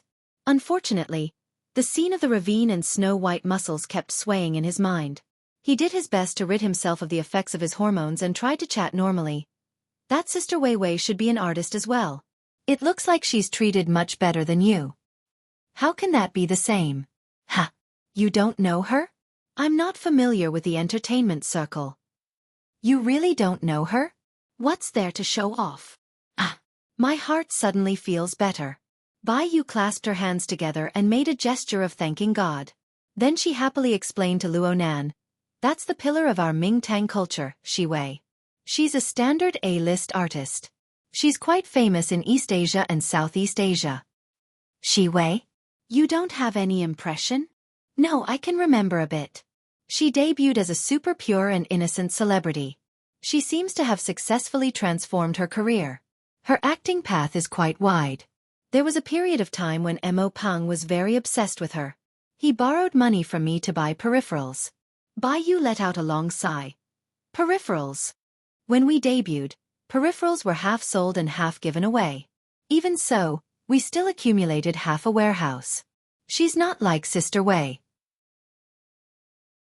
Her position as the #1 sister in the company will be more or less stabilized in the next few years. Luo Nan paid attention to the situation in the room. He discovered that Xi Wei and the big boss of the artiste department, Director Wu, were talking on equal terms. She was even a bit stronger. Sure enough, she had the style of a #1 sister. She's even invited to stand on the stage for this sort of parade and assembly? Sister Wei's transformation was in the direction of public welfare. Plus, with her popularity, standing on the stage is more effective than us dancing for an entire night. Ha! That's weird. Sister Wei's schedule is famous for being tight. There's still 7 or 8 hours until the performance. Bai Yu's eyes shone brightly. Her eyes were lit up by curiosity. She had long forgotten about being caught red-handed. She lowered her head and operated her wristband. She checked the internet and even signaled Luo Nan to come over and enjoy the show. Sky Street. One of the largest gossip communities in East Asia. Their social media accounts are updated in real time. Even though it's annoying to be exposed here, honestly speaking, we still hope to see news about ourselves on there. It'll increase our exposure. Look, it's this. Fairy, she's secretly meeting a new lover. It looks like she was out on a date and got caught by the paparazzi. Aha! She's definitely here to hide.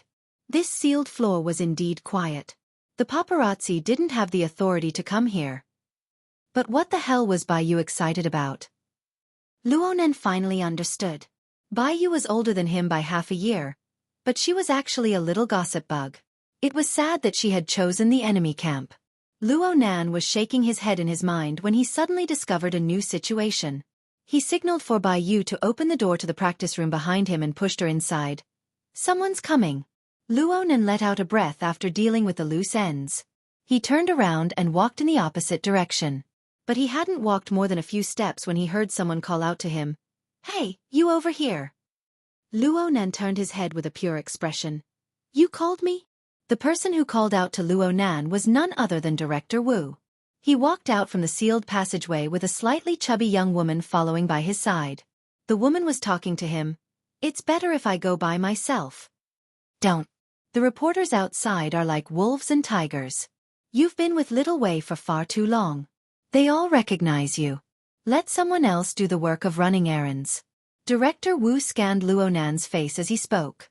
He felt that this young man's face was quite young and unfamiliar. He was a bit puzzled. Which department are you from? Luo Nan subconsciously replied. I'm with Brother Jing. Hi Jing, right? Director Wu's gaze swept over the nameplate on Luo Nan's chest and he felt relieved. He signaled for Luo Nan to come over and instructed, You and Assistant Meng exchange numbers. Remove the nameplate and go to Ruifeng building. Bring back the pre-ordered breakfast set. I've already trained you guys on how to hide from reporters. Be smart. There was no need to explain the cause and effect. Luo Nan couldn't refuse in this situation. Otherwise, He would be digging a hole for Hai Jing. He responded honestly, removed the nameplate, turned around, and left. Director Wu and Assistant Meng returned to the suite. Luo Nan quickly walked through the hallway, but just as he passed room 5621, a crack in the door of the practice room opened. Bai Yu poked her head out. Oh, the refreshments of Ruifeng building. They're so damn expensive. And they don't have takeout service. I can only pick them up from their doorstep. But I heard that they're good for your looks. I really need to run errands this time. The girl had been eavesdropping through the crack in the door all this time. Luo Nan didn't care about running errands. Hai Jing was able to bring him in. Why couldn't he do something? He asked casually. Do you want some? I'll give you some along the way. There's no need for refreshments. I can't afford them. Ha! She turned around and said a few words into the room. A few seconds later, she poked her head out again. She blinked her eyes fiercely and did her best to charm. Brother Luo Nan, come in for a bit, okay? Luo Nan sighed and entered the room according to her words. For gazes fell upon him as soon as he entered the room. He recognized Cat Eyes and Yu Qin. There were also two young girls who were a bit older than Bai Yu. They were undoubtedly the other two members of the BHD group. Hai Jing had mentioned before that one of them was Shui Yuan, who had the nickname of Housekeeper. The other was Clara, Barbie. As members of a girl group, their personas were quite distinct. The one who was drenched in sweat and had a white towel draped over her shoulder was frowning as she looked over. She was most likely Shui Yuan. She had a serious face and her figure was the most well-proportioned and fit. As for Clara, she was undoubtedly the charming mixed-blood beauty. Her skin was as white as milk and her looks were extremely high. Bai Yu giggled and clapped. Hurry up, hurry up. High-end free labor is only available once. Boss Luo is going to Ruifeng Road to pick up takeout. Anyone who wants to pick up something along the way, hurry up and sign up. The floor is closed right now. If you miss this opportunity, you'll have no hope at all. Shredded radish? The charming Clara let out a low laugh. She was amorous, and she was much more mature than her age. She also casually created a new nickname for Luo Nan. Barbie. Duh. As the captain, Shui Yuan naturally opened her mouth to reprimand her team members for their impolite actions. But when the nicknames of these two were linked together, it was quite funny. Shui Yuan acted as if she didn't notice. She took the initiative to extend her hand. You must be student Luo. Hello. Luo Nan extended his hand in response, but he was slapped away by Cat Eyes who had just walked over halfway. Cat Eyes didn't care about Luo Nan and Shui Yuan's awkwardness. She clapped her hands to attract everyone's attention. If we delay any longer, we'll miss breakfast time. The boss is running errands for Shi Wei. It takes around half an hour for him to go back and forth to Ruifeng building. The other takeout deliveries should arrive around this time as well. How about this? Everyone can order their own food and wait for the boss to come back to bring it up at the same time. No problems, right? Chapter 455. The group of people all rolled over in laughter.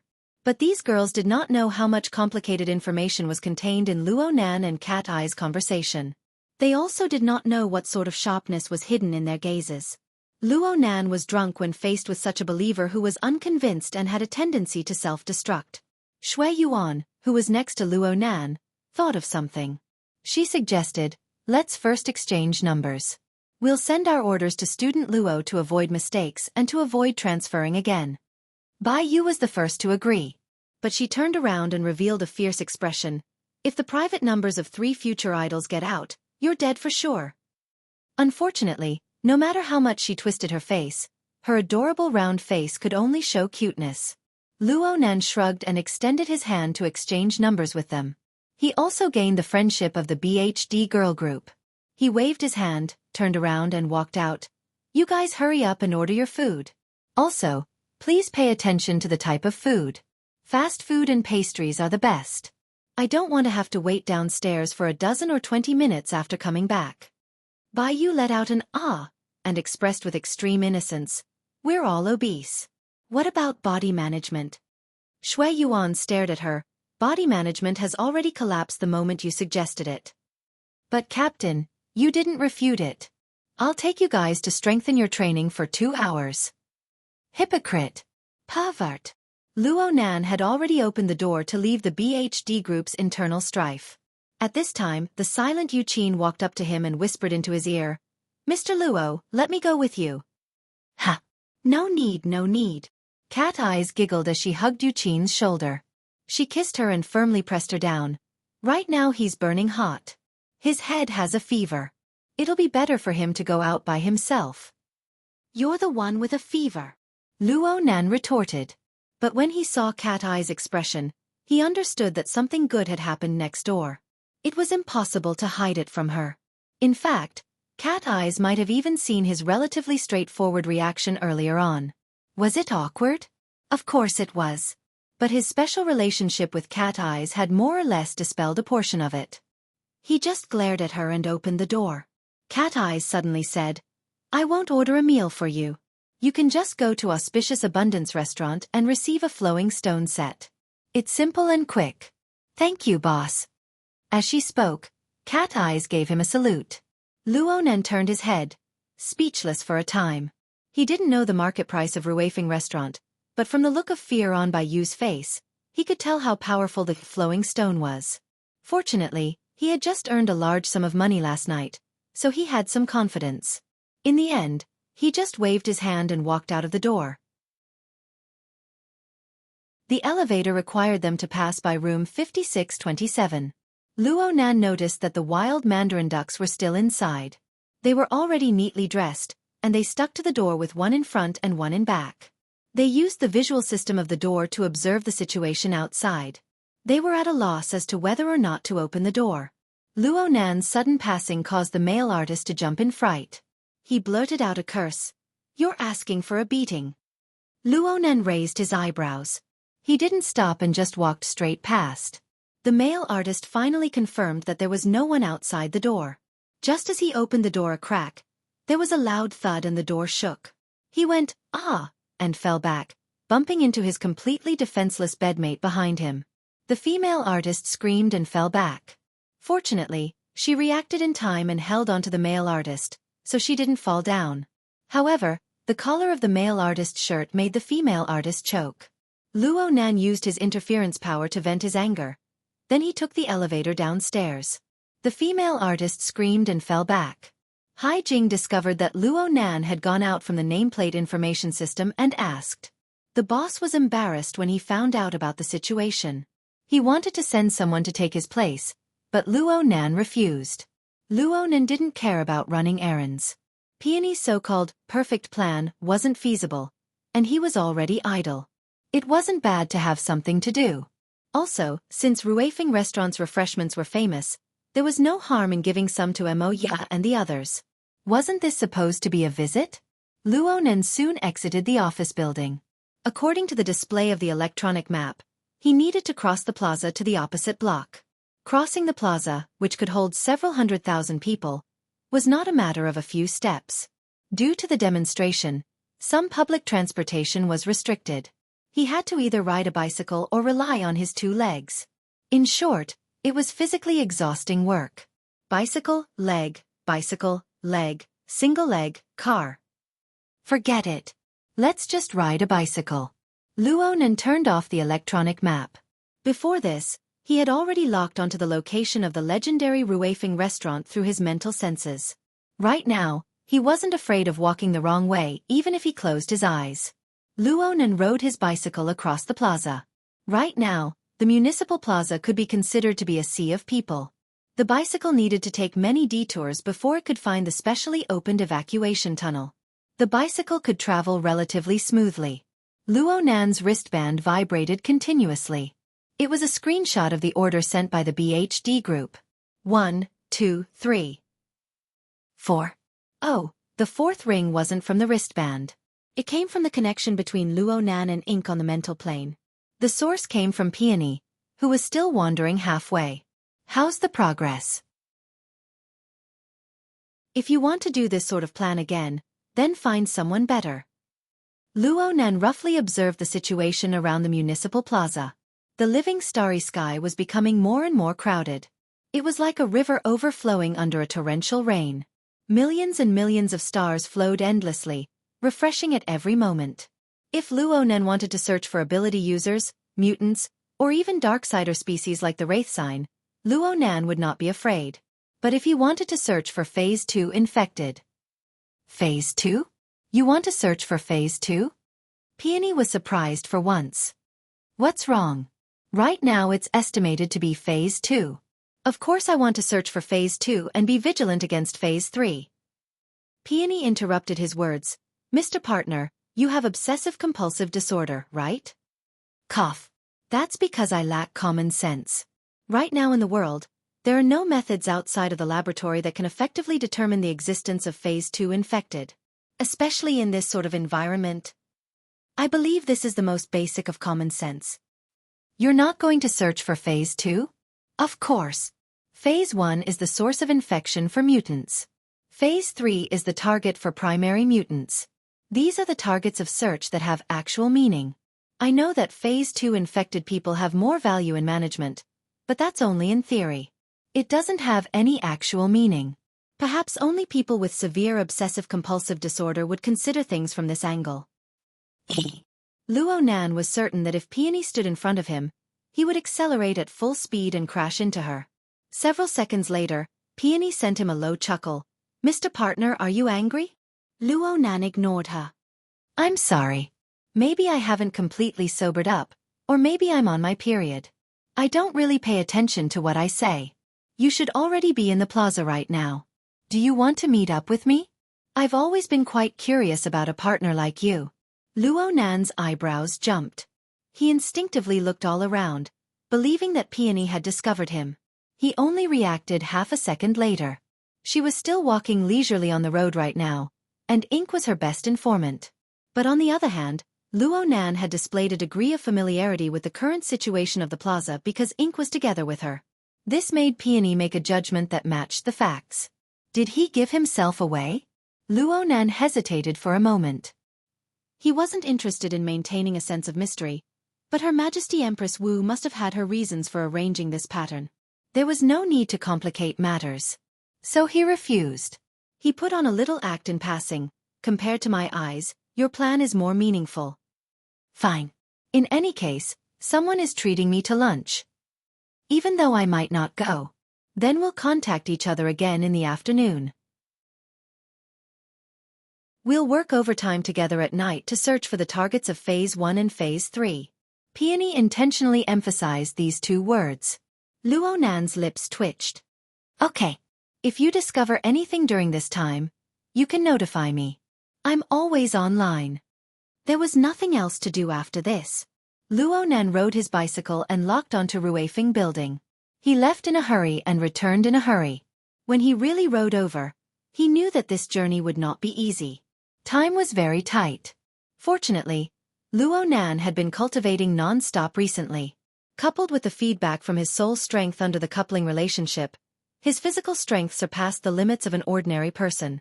He was able to smoothly make a round trip within 20 minutes. Luonan returned to the office building. The takeout ordered by the BHD group had arrived one after another. The last delivery boy arrived around the same time as Luonan. Luonan was near the service desk. He checked the orders one by one to confirm that everything was complete.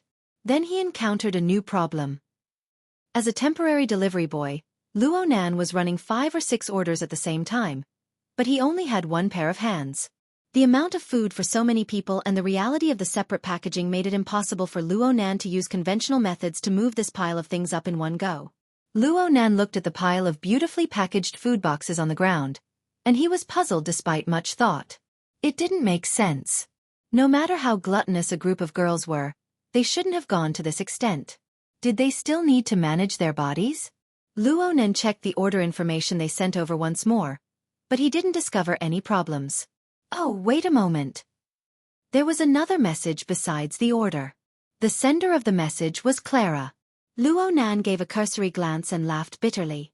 The sound of lithe footsteps drew near at this time. A woman's voice whispered, "Mr. Luo, let me help." Luonan turned his head and saw Yuqin greeting him 3 steps away from him. Their gazes met, and Yuqin bowed slightly. She wore a moon-white long sweater that reached her knees. She paired it with a polka dot blouse and a high-waisted skirt. She walked with a light and familiar style. It was fortunate that her temperament was able to hold it up. In the end, she still came downstairs to greet him. This sort of attitude concealed her natural intelligence and sharpness. She concealed it over and over again. She was extremely cautious and conservative. Luo Nan knew what Yuqin was thinking, and Yuqin had a corresponding awareness. Perhaps it was a bit difficult for her to grasp the right amount of heat, so she simply did things a bit more extreme. What she sought was a state of, no one will blame you for being too polite. Such a smart and calm young girl had really been implicated by her stupid older brother. But then again, Luo Nan couldn't figure it out. Could it be that in the eyes of others, he really was a big boss who would seek revenge for the smallest grievance, a big boss who would annihilate an entire family? Luo Nan sighed. It's good that you came. Help keep an eye out for a bit. I'll go find a luggage cart or something. Only now did Yuqin truly count the number of food boxes stacked under Luo Nan's feet. She was a bit shocked. This many? It seems like Clara ordered lunch for the seniors in the same building.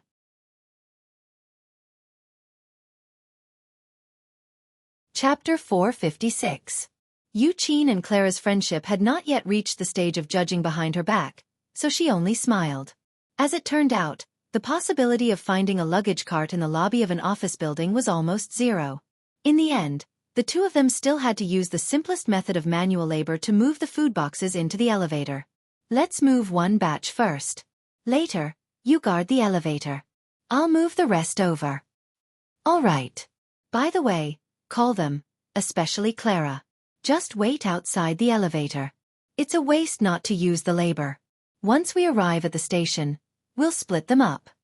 Yuqin obeyed obediently and really called the other side. Then, the two of them picked up the big and small food boxes and walked inside.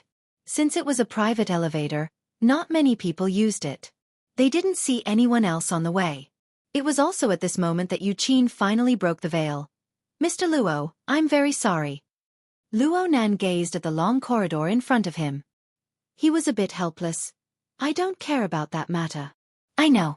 Yuqin lowered her eyes and smiled faintly, her meaning subtle. I can see that. However, I said, sorry. Because if I didn't do something unnecessary to confirm it from you, I wouldn't be able to feel at ease. That's why I pestered you so much today. Please forgive me. Only then did Luo Nan shoot her a glance. He nodded and said, it's fine. Before Yuqin could say anything else, the elevator in front of them opened and a middle-aged man hurried out. He was dressed in formal attire, and the style was quite similar to that of Hai Jing. He took off the nameplate on his chest as he walked. Luo Nan's eyes were sharp. He saw that it was the pass to Ming Tang Culture's floor. As they walked past each other, the man glanced at him. His wristband rang at that moment. He quickly answered the call and answered, yes, I'm Xiao Sha. It's on the first floor of the Tonghui building. Just come over, I'll wait outside. No problem. There's absolutely no problem with the authority. Luo Nan piled up the food boxes in the elevator and left Yuqin to look after them. Then he went back and moved them a second time. In the lobby, he saw the man with the surname Sha standing straight outside the door like an old doorman. Luo Nan didn't mind. He carried the remaining food containers back to the elevator and tidied things up with Yuqin. They both swiped their nameplates and prepared to go up. A second later, the elevator doors opened again. He could vaguely hear the man surnamed Sha panting outside. I made it. Young Master He, please. A group of people hurried in as they spoke. The leader of the group cursed, Xia City really has enough paparazzi. Luo Nan and Yuqin had already paid great attention to their placement, but there were far too many food boxes. The people who came later were in a rush. The person at the front nearly kicked over a food box when they swarmed in. Actually, Luo Nan had already kicked him, but Luo Nan used his interference power to move along with the force without making a sound. The momentum was eliminated, and Luo Nan passed smoothly. He did it very discreetly. In the elevator, be it Yuqin or the person who came in first, none of them noticed. But outside the elevator, there was a strong reaction from the people who were entering one after another. They rushed forward and grabbed the shoulder of the person in the lead, forcefully pulling him back. His aura exploded, stirring up great waves. Luo Nan's mental senses had already covered the newcomer. He had not sensed the ability user earlier. However, in that instant, the person who had reacted first had actually leaped from an extremely ordinary state to at least C+. His explosive power was astonishing, and his ability to conceal his aura was even more impressive. Luo Nan's relaxed mind suddenly went taut. He locked onto the most threatening target in the first instance. He subconsciously extended his arm to block Yu Qin behind him. But the scene suddenly changed in the next moment. Someone shouted, "Young Master He," and rushed up in a hurry. It was the person with the surname Xia, who was suspected to be an employee of Mingtang culture. The weather was obviously cold, but this person's face was covered in a layer of sweat. The sweat moistened his dry and loose cheeks. His face seemed to glow faintly, and he was especially excited. "What's going on? The elevator is broken." Ha! The person with the surname Xia saw Luo Nan and Yu Qin in the exclusive elevator. There were food boxes of all sizes by their feet. He was stunned, but soon he said angrily, "What's going on with you guys? This is an exclusive elevator assigned to our company. Non-authorized personnel are not allowed to enter." Luo Nan didn't pay attention to him. He just cautiously scanned everyone outside the elevator.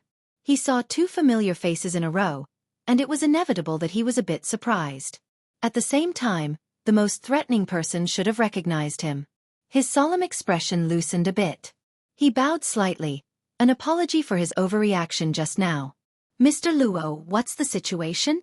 Qin Ikuan, who was outside the building, communicated through the hexa ear. His tone was nervous. The instantaneous explosion of the aura just now had appeared on the security team's monitoring equipment. It was truly a stone that stirred up 1,000 ripples. To put it bluntly, it was a complete mess. "It's a misunderstanding. It's nothing." Luo Nan privately replied to Qin Ikuan. He found it a bit funny. In the end, was it a large-scale event to attract people? Or were the people of Xia City evil? Today's acquaintances were jumping out one by one. It was impossible to stop them. Luo Nan took care of both sides at the same time. It was inevitable that he would overlook the least important person. He didn't open his mouth, but Yu Qin stepped forward and spoke in a soft voice. "We followed Director Wu's instructions to go to Ruifeng building to get some refreshments for Sister Weiwei. You know, it's not convenient for Assistant Meng to leave right now." This reason was sufficient. The person with the surname Xia seemed to believe it. "You guys are from Mingtang culture? Where's the nameplate?" Director Wu had arranged for Luo Nan to remove his nameplate before leaving to avoid running into paparazzi reporters. Luo Nan forgot to hang his nameplate on his chest after entering the elevator and swiping his nameplate. He stuffed it back into his pocket. Most of Yu Qin's body was blocked behind him, so this person probably didn't see it. The other person's words were quite reasonable. Luo Nan took out his nameplate and spread it out in his palm, displaying it for the other person to see. The person with the surname Xia simply took the nameplate and blinked. His contact lenses scanned the nameplate, and the relevant information was read out. "Authorized by Hai Jing." "Heh. And yours?" Yu Qin copied Luo Nan and handed over her nameplate. The person with the surname Xia received it and confirmed it once more before nodding. It looked like he approved of it. He even revealed a smile on his face. "So you guys were brought by Hai Jing. Since you guys are Hai Jing's subordinates, have you never asked who their department head is?" "There was such a thing?" Luo Nan was just about to explain when he heard a loud bang. This Director Xia smashed the side wall of the elevator with force. "Which family do you guys belong to? You came in through crooked means? Mountain Creek or BHD? Speak." Luo Nan knew that things were bad when Manager Xia's expression suddenly changed. The two of them had indeed gone through the back door. They could accept being reprimanded. But Director Xia's words clearly put a label on Hai Jing. The meaning behind it was quite deep. Luo Nan frowned. The two acquaintances, outside the elevator, were watching with cold eyes. He didn't want to engage in a meaningless conflict and make a fool of himself, so he said, "We really were upstairs helping out." "Every single bastard says the same thing. Then they do whatever they want to do." Director Xia sneered. Director Wu has a myriad of problems to deal with every day. He only recognizes nameplates and not people. It's not strange that you guys have Hai Jing supporting you from behind. Everyone knows that Sister Wei has the habit of having morning and afternoon tea. But don't tell me you guys bought all of this for Sister Wei? Okay, you guys don't need to say anything. I'll have Hai Jing explain things to Director Wu. Director Xia quickly blinked twice and took a picture of Luo Nan and Yu Qin. He raised his chin. Leave Sister Wei's tea and snacks behind. Take the rest out. Be more self-aware, or else I'll call security. Director Xia turned his body after he finished speaking coldly. His arrogant figure instantly bent in half, and the wrinkles on his face piled up. Young He, please wait a moment. We'll be done here soon.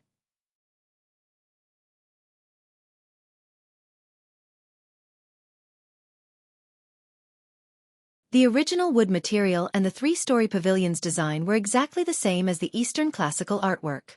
Director Xia could not help but turn his head and look at young Master He, who was still smiling and watching the show. Could it be that Shi Wei specifically ordered 3 portions to entertain the guests? This was drinking tea, not feeding pigs. So, the other 2 were probably bought by the young couple themselves, to give to their idols? The price at Rue Feng restaurant was not low. Which one is Sister Wei's? Manager Xia had no choice but to ask. Luonan shrugged. He was too lazy to even open his mouth. He had to admit that he was partly responsible for the difficulty of moving the takeout boxes. After all, in addition to what Shi Wei's assistant had ordered, there was also Cat Eye's so-called flowing stone set. In order to show filial respect to his older sister and complete the task of visiting the set, he had bought another set. 2 sets of tea set, desserts, food box, and tea set cost more than 10,000 yuan. Without a doubt, this was the impulsive spending of a nouveau riche after his wallet was full. Director Xia did not care about the nouveau riche. He had seen many crazy fans who would throw money away for their idols. Luo Nan and the others were not the craziest. He just felt awkward. If this couple didn't cooperate and he took the wrong food, it would be hard for him to avoid being punished by Shi Wei. Plus, he did not forget that Shi Wei's lover was right behind him. Director Xia was a bit anxious. He saw that the security guards had already approached, so his voice grew louder. The tea and snacks were definitely ordered by Sister Wei. You 2 are going to forcefully steal them. 2 people come. Drag them out first. As he spoke, Director Xia moved back to give the security guards room to act. At the same time, he pondered whether or not he should contact Assistant Meng, who was by Shi Wei's side, and ask her about the details of the tea and snacks order. Young Master He clicked his tongue just as he exited the elevator. It's pretty ugly now that it's developed to the point of pulling and pulling. Director Xia hurriedly turned around. Young Master He, don't worry. We absolutely won't delay you and Sister Wei from drinking your morning tea. Hey you guys. Don't kick over the innermost food boxes. It was rare for him to take care of both sides and still be able to think clearly without a hint of chaos. And for the sake of expressing his importance, he drilled back into the elevator after the security guards restrained Luo Nan and Yu Qin. He bent over to pick up the 3 custom-made food boxes. Young Master He's laughter came from behind him. He could hear that he was quite delighted. This proves one thing. People must live magnanimously. They must live properly. Otherwise, if you play the pig, you will fall into the dung pit. If you act cool, you will be struck by lightning. Director Xia hated himself for touching the food boxes. He bent over, unable to turn around and send out a sincere smile. But his mouth did not fall behind. He praised loudly. Young Master He's words are truly incisive. Ha! He had just lifted the food box in the middle when a certain chain of logic in the depths of his brain suddenly snapped. He was unable to connect the cause and effect no matter what. Young Master He's voice continued to enter his ears. That's right. It's this expression. Wait for me to record it and save it as evidence. He, Boss Luo, you chased stars behind my sister's back and hooked up with little girls. This is retribution. You must be bored. The cold and indifferent voice came from the young bastard. Director Xia ignored this sentence. The information in front of him really made him a bit dumbfounded. Sister? What sister? Director Xia maintained his bent posture and froze on the spot. However, his thoughts were like a kite that had lost its string. It spun crazily in the vortex and could not find its direction at all. In this chaotic state, Director Xia vaguely knew that the security guard he had called had retreated. Young Master He, his bodyguards, and followers, who had exited the elevator earlier, had rushed in again. Due to the existence of the food box, the place to step was relatively tight. People were squeezed and people were pushed against each other. Director Xia bent over, so the area he occupied was a little large. Someone knocked on his spine twice. It was young Master He. Stand up straight. Don't get in the way. Oh my God, I'm going to collapse. Director Xia did not know how his spine, which was as soft as noodles, was supported. When he straightened his body, he saw young Master He smiling as he put his arm around the shoulder of the bastard fan. The latter was pushing him away with a cold expression. Young Master He was not annoyed at all. On the contrary, he laughed out loud. Don't mind me, don't mind me. I'm flattered that you brought tea and snacks for our Xiaowei. In the future, I will absolutely not create any obstruction between you and my sister. That's good enough, right? Such intimate words and body language made Director Xia's face turn into a bewitching neon rainbow in the red light district. It was ever-changing. In the end, it was completely cut off and turned into a patch of black ash. When things reached an extreme, they would move in the opposite direction. At this moment, years of social instincts dominated everything. Director Xia's face suddenly burst into a smile. Sorry. This. His instincts were still flawed. Director Xia's mind suddenly went blank. He had forgotten the surname of this most important person. He Donglu kindly reminded him, call him Boss Luo. Don't look at his tender face. He's a ruthless character who can order my sister around. Hey, stop squeezing. Otherwise, if only one of us goes down, we won't be able to live.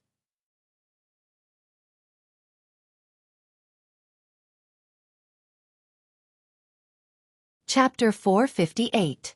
He Donglu, temporarily unemployed, a vagrant. The elevator went up quickly.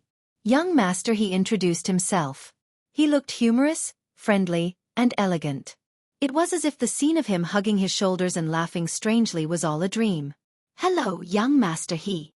Yu Qin extended her hand and lightly shook He Donglu's hand.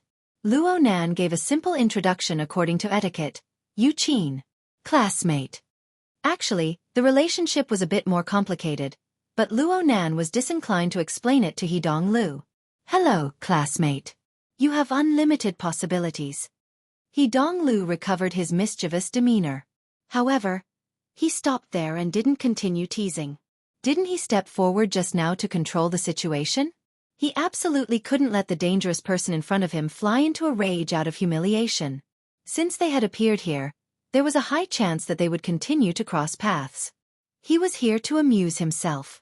There was no need for him to put himself in danger. Oh, and don't clash with the target. At this time, Yu Qin's bracelet vibrated. It was by Yu and the others, who were anxiously waiting at the elevator, making a phone call. Yu Qin didn't mention the conflict downstairs. She simply said a few words and hung up.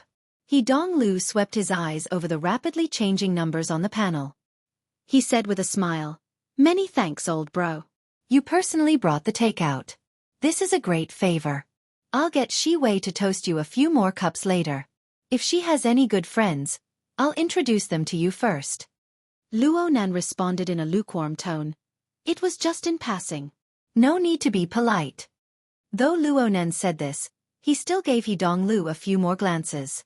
After all, it was gossip about an A-list celebrity. He had just read it with Bai Yu. Even if Shi Wei was an A-lister, she would not have the guts to cheat in front of young Master Kong Tianhe. This was probably the legendary changing the scene. The atmosphere in the elevator became a lot more natural. He Donglu pointed at the food boxes on the floor and said with a smile, "Then, old bro, who are you visiting? Look at this amount, TSK. Isn't this too much of a philanthropist? I, your brother, am willing to admit defeat. Luo Nan didn't beat around the bush. My cousin's band is performing tonight. There are also a few new friends I've made." He Donglu was very surprised.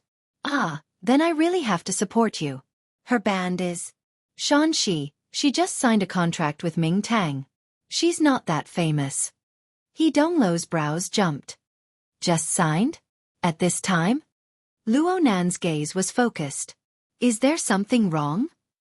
Brother, it seems like your sensitivity is not high enough. Don't you know which company owns Mingtang culture? He Donglu didn't intentionally leave him hanging. He quickly answered his own question, the Ancient Castle Financial Group, the Blood Flame Order.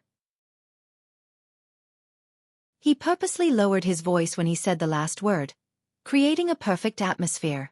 Ding dong. The elevator reached the 56th floor. The atmosphere lightened a bit, but He Donglu was able to see Luo Nan's tightly furrowed brows as he wished. He spread his hands. So you understand. Speaking of which box is she weighs? I'll just bring it over. The middle. Luo Nan responded subconsciously. Aha, thanks a lot. Speaking of which, He Donglu was quite ostentatious. Apart from the old driver bodyguard that Wang Yao had seen in Ocean Sky Cloud City, there were still 5 or 6 attendants. Naturally, there were people taking his place at this time. The elevator door opened, and He Donglu walked out with a beaming smile. In the next moment, his eyes lit up. Hey, didn't I say that Mingtang's resources aren't bad? You guys are that long-legged good-looking group? What's your name again? All the members of BHD were gathered outside the lift. Originally, he was waiting for his family's pastries and snacks. Who would have thought that when the elevator opened, a playboy would come out?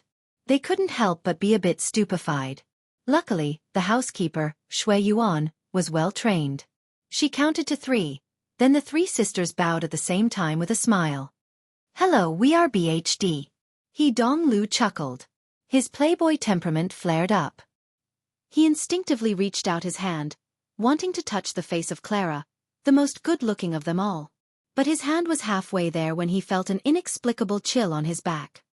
He cursed inwardly and could only lift it up. He tidied his own hair and turned around. There are quite a few people here in Mingtang that I like. I suddenly have an idea. Brother, let's join hands. We can talk about the capital operation. I'll give you 20% of the shares. You just need to help me grasp the timing and see when it's good to strike the bottom. Luo Nan stared at him.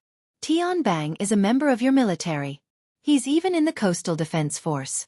Tian Bang isn't that vulgar. As for me, my position in the He family isn't that high. You, on the other hand, can ask my sister and your secretary about the progress. He Donglu extended his hands and bumped fists. Our appetites aren't that big.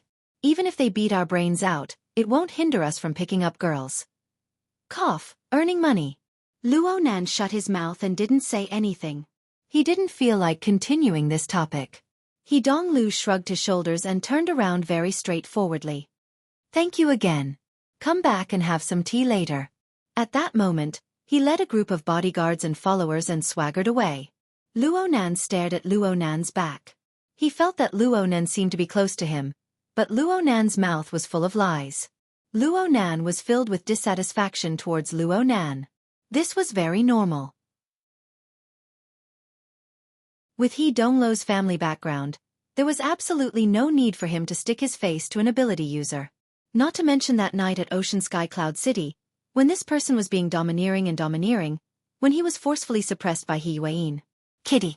Any man would feel aggrieved after such an experience. Wouldn't it be a joke if they became the worst friend the second time they met? He Donglu seemed to have noticed Luo Nan's line of sight. He turned his head and waved at Luo Nan before he turned the corner. His smile was brilliant. After entering the passageway corridor, He Donglu's smile didn't change. He pressed the secret communication button on his wristband to talk to the bodyguard beside him. Speaking of which, how about me and that kid's older sister go for a while? It should be easy to play rock and roll.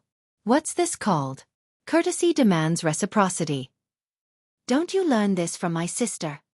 The bodyguard didn't want to get involved in this topic, but out of professional considerations, he still responded. Right now he has a security team by his side. We have people in there. Holy crap. Old C, when did you become sinister? Luo Nan has always been a target that the military has been trying to control. It was Miss Yin who arranged for people to be placed there. It was for protection and for precaution. He Donglu said unhappily, I know that this fellow is very dangerous. But can't you be a bit more straightforward with your words? The bodyguard, Old C, organized his words before saying, Luo Nan in the inner world, has the highest evaluation of AB+. In the military's evaluation, he has an A, and in the judgment of the Xia city government, he has a red, meaning that he is extremely dangerous. Hold on. He Donglu interrupted Old C's words. He was a bit annoyed. The military and the government's judgments are out? When did this happen? Why are they still being raised? Just last week. Old C explained seriously. In terms of individual combat strength, Luo Nan's performance isn't all that outstanding.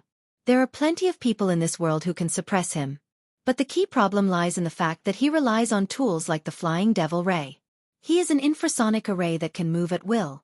His destructive power toward civilians and conventional troops is comparable to that of extraordinaries.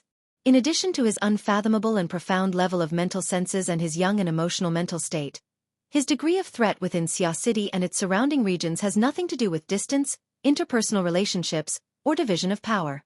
Therefore, I suggest that young master he should maintain a distance with him in front of and behind of people. Old C wanted to say, distance with this last sentence, but he felt that it was ambiguous. He hesitated for a moment before changing his words. You're tuning in to the Xiaofan's Wuxia Tales YouTube channel. Don't forget to subscribe and join us on this journey to catch the most captivating stories.